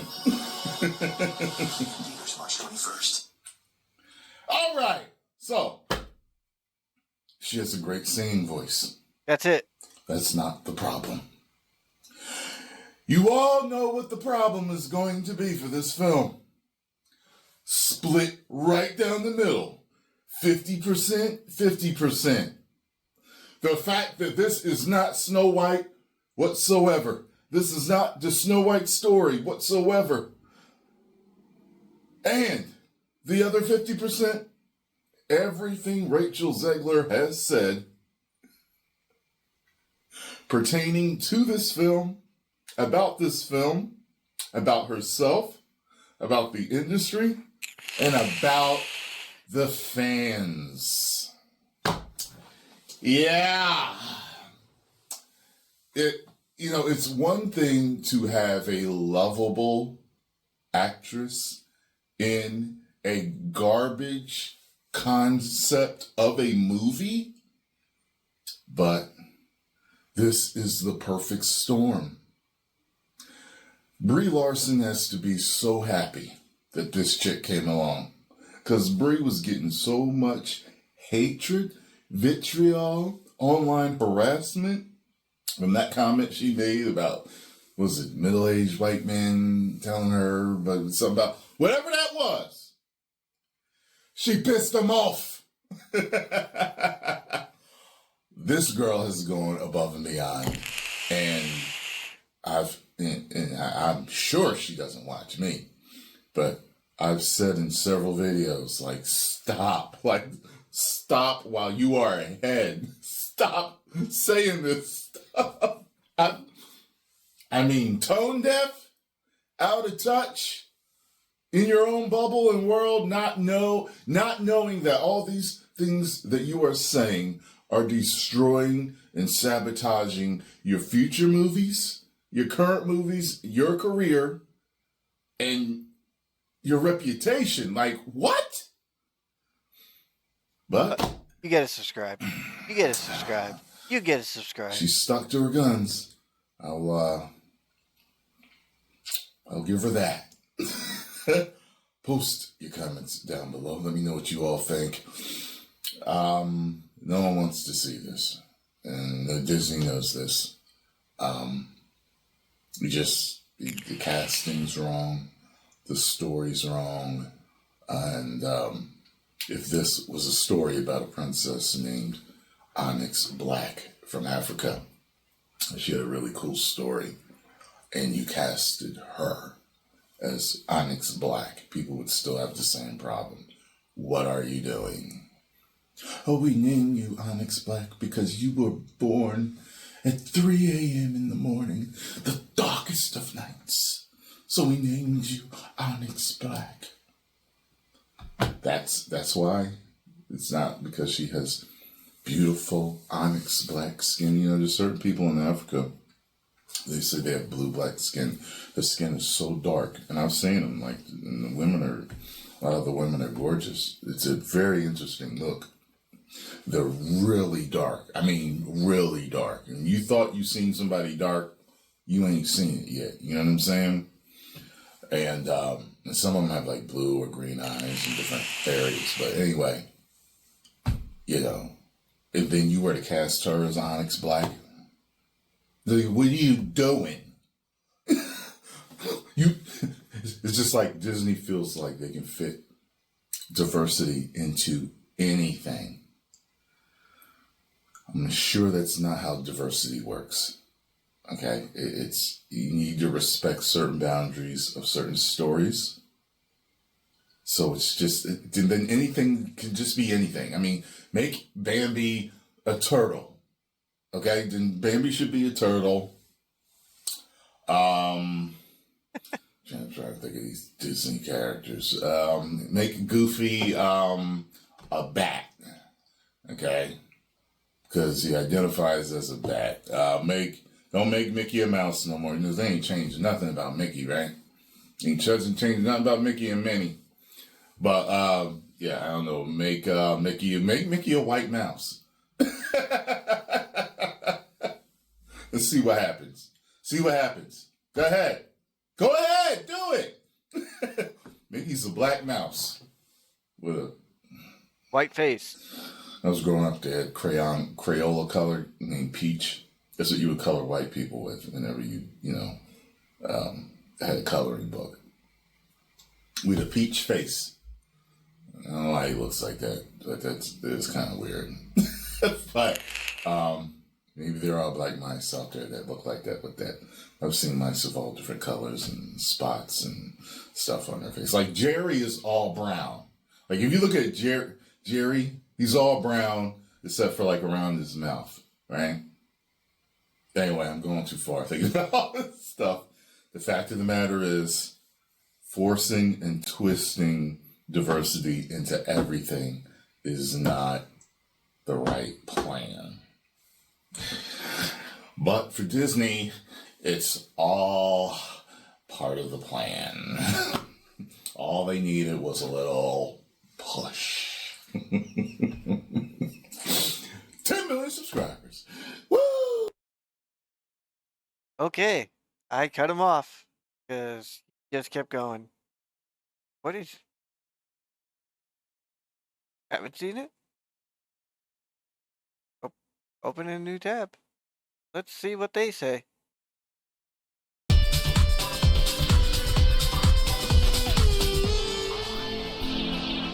Hey everyone, welcome back to our channel. We're the Movie Couple. I'm Wendy. I'm Dustin. And we finally have the official trailer for the Disney's live action Snow White. I think this was actually like playing exclusively in theaters ahead of, I'm guessing, whatever Disney Moana movies. 2 probably. Probably. But I think people were saying that it was in theaters before that. But we didn't see it on YouTube, so I think they were kind of made it like a cinema only thing until today, which is why we are doing this video. I remember those days when you can only go see like the newest trailer if you go see a certain movie. And people would go to the movies. People for would go to. trailers I know specifically. they did that for the Phantom Menace. But now you had to go to the theaters to see it. Now people are like, okay, so if my movie starts at 7:30, I'm not gonna get there until 8 because Yeah, 30 minutes of trailers. plus ads and all that stuff, and plus we have assigned seats. So if you want to, like skip to all of that, you could if you wanted to. But we are here. We're gonna check out the official trailer for Snow White. Is it just called Snow White, or is it Snow White and Seven Dwarfs? I think it's Snow White and the Seven Oh Dwarfs. no, it's just Disney's Snow White. Oh, okay. Yeah. So, lots of talk on the internet surrounding this movie. I have both like watching the teaser trailers and little clips that they've released. I've like both been excited and not excited at the same time. I don't know. I feel like with Disney live action films, like I get very excited about them. Like when they first announced it, I was like, oh cool, I want to see how they do it. And then I see how they do it and I'm like, okay, and it's one of those things that's kind of like, I would still always have the original animated one, which I think is always going to be the best anyways. Yeah. So it doesn't really bother me like that much, but it just really rarely like measures up to like how good the original is. Yeah, and Snow White was the very first, Disney full-colored animations, feature-length film. So it's kind of weird to be able to transition that into a live-action movie. But honestly, yeah, ever since the beginning, I've been a little bit like, review. Because you hear people talking about the production, people talking, the way that the dwarves look, I thought was kind of weird.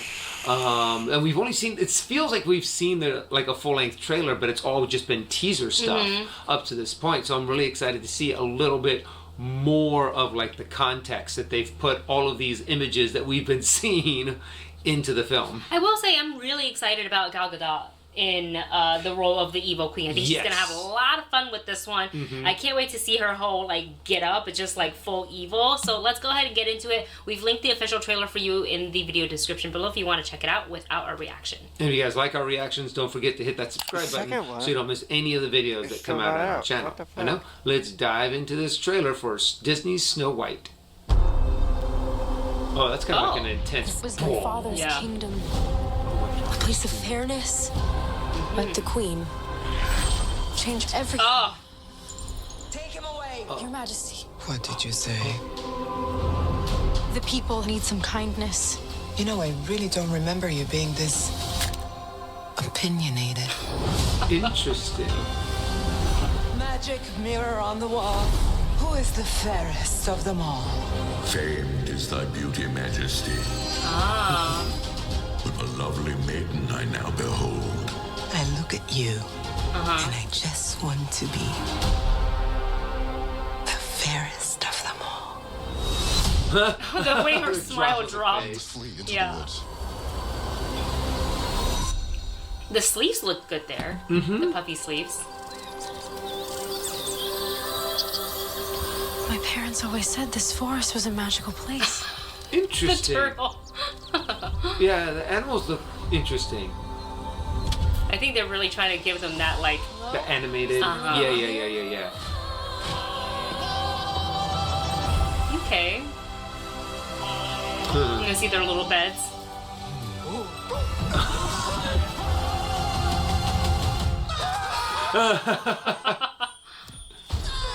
Oh my gosh. What did you think I was? Nothing. Ghost. Ghost. Oh, because she's so pale. From the queen here.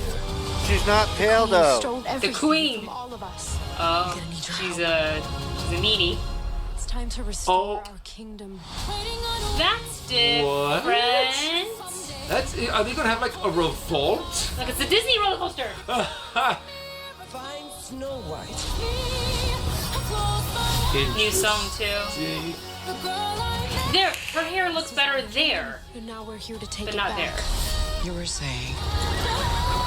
She's gonna take over a corrupt government with 7 dwarves. Did I frighten you? Oh. Huh. You think that's Gal in the old age? Yeah, it probably is.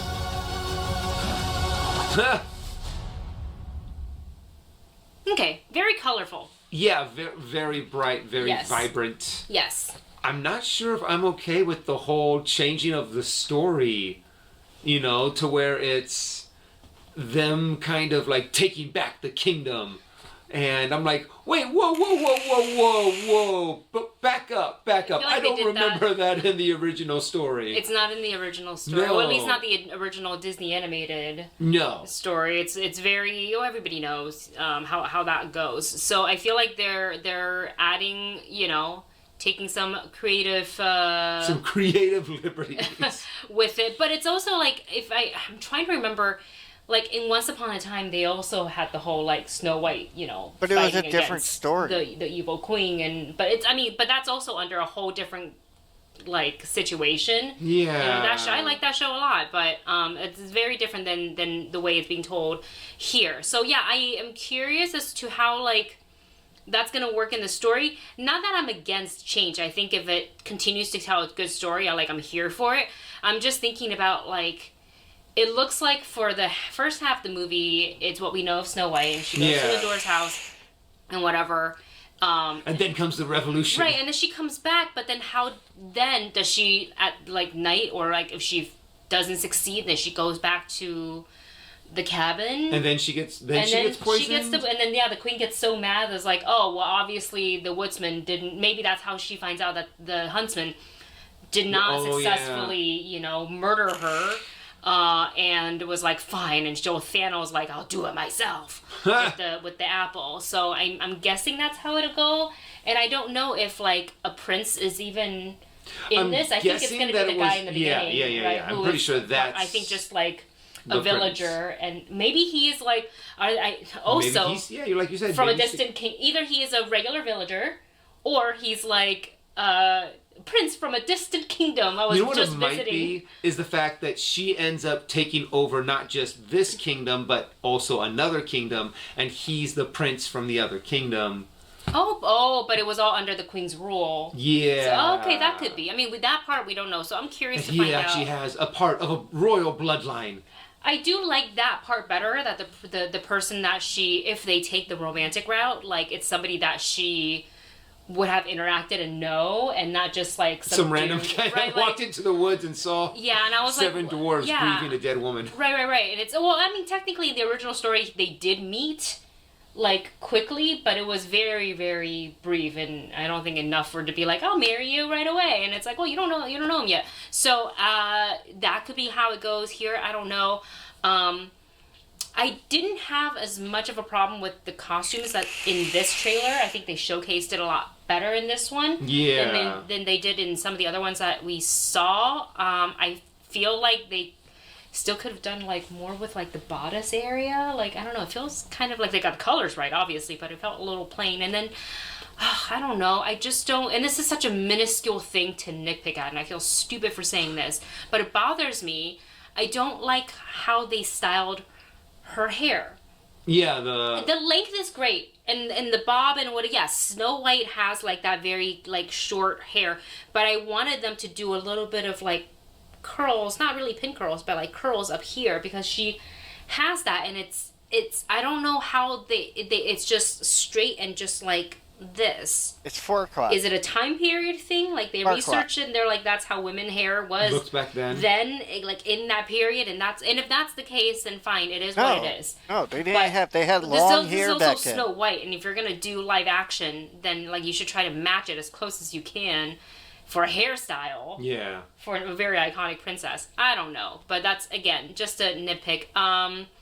Excited that Rachel's getting to sing in this. She always sounds great, so like I'm not worried about the singing and the performance. I'm curious to hear, a couple. It sounds like a new song that we have in this movie. And with that said, that is our thoughts on the official trailer for Disney's live action Snow White. Let us know your thoughts in the comment section below. Thank you so much for watching. Don't forget to like, share, and subscribe, and we will see you in the next video. Bye. You got a negative review for me. Do a little Fiona there. And the bird explodes.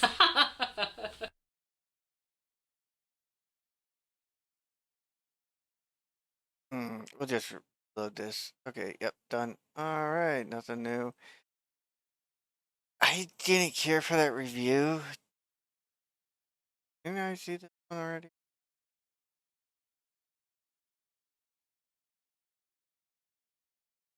I don't know. You know what? Let's scroll back up. Go to the top. We'll do a reload and see how things are going. I put mine out there. I know it's long. They're all long. What the fuck? Fresh it.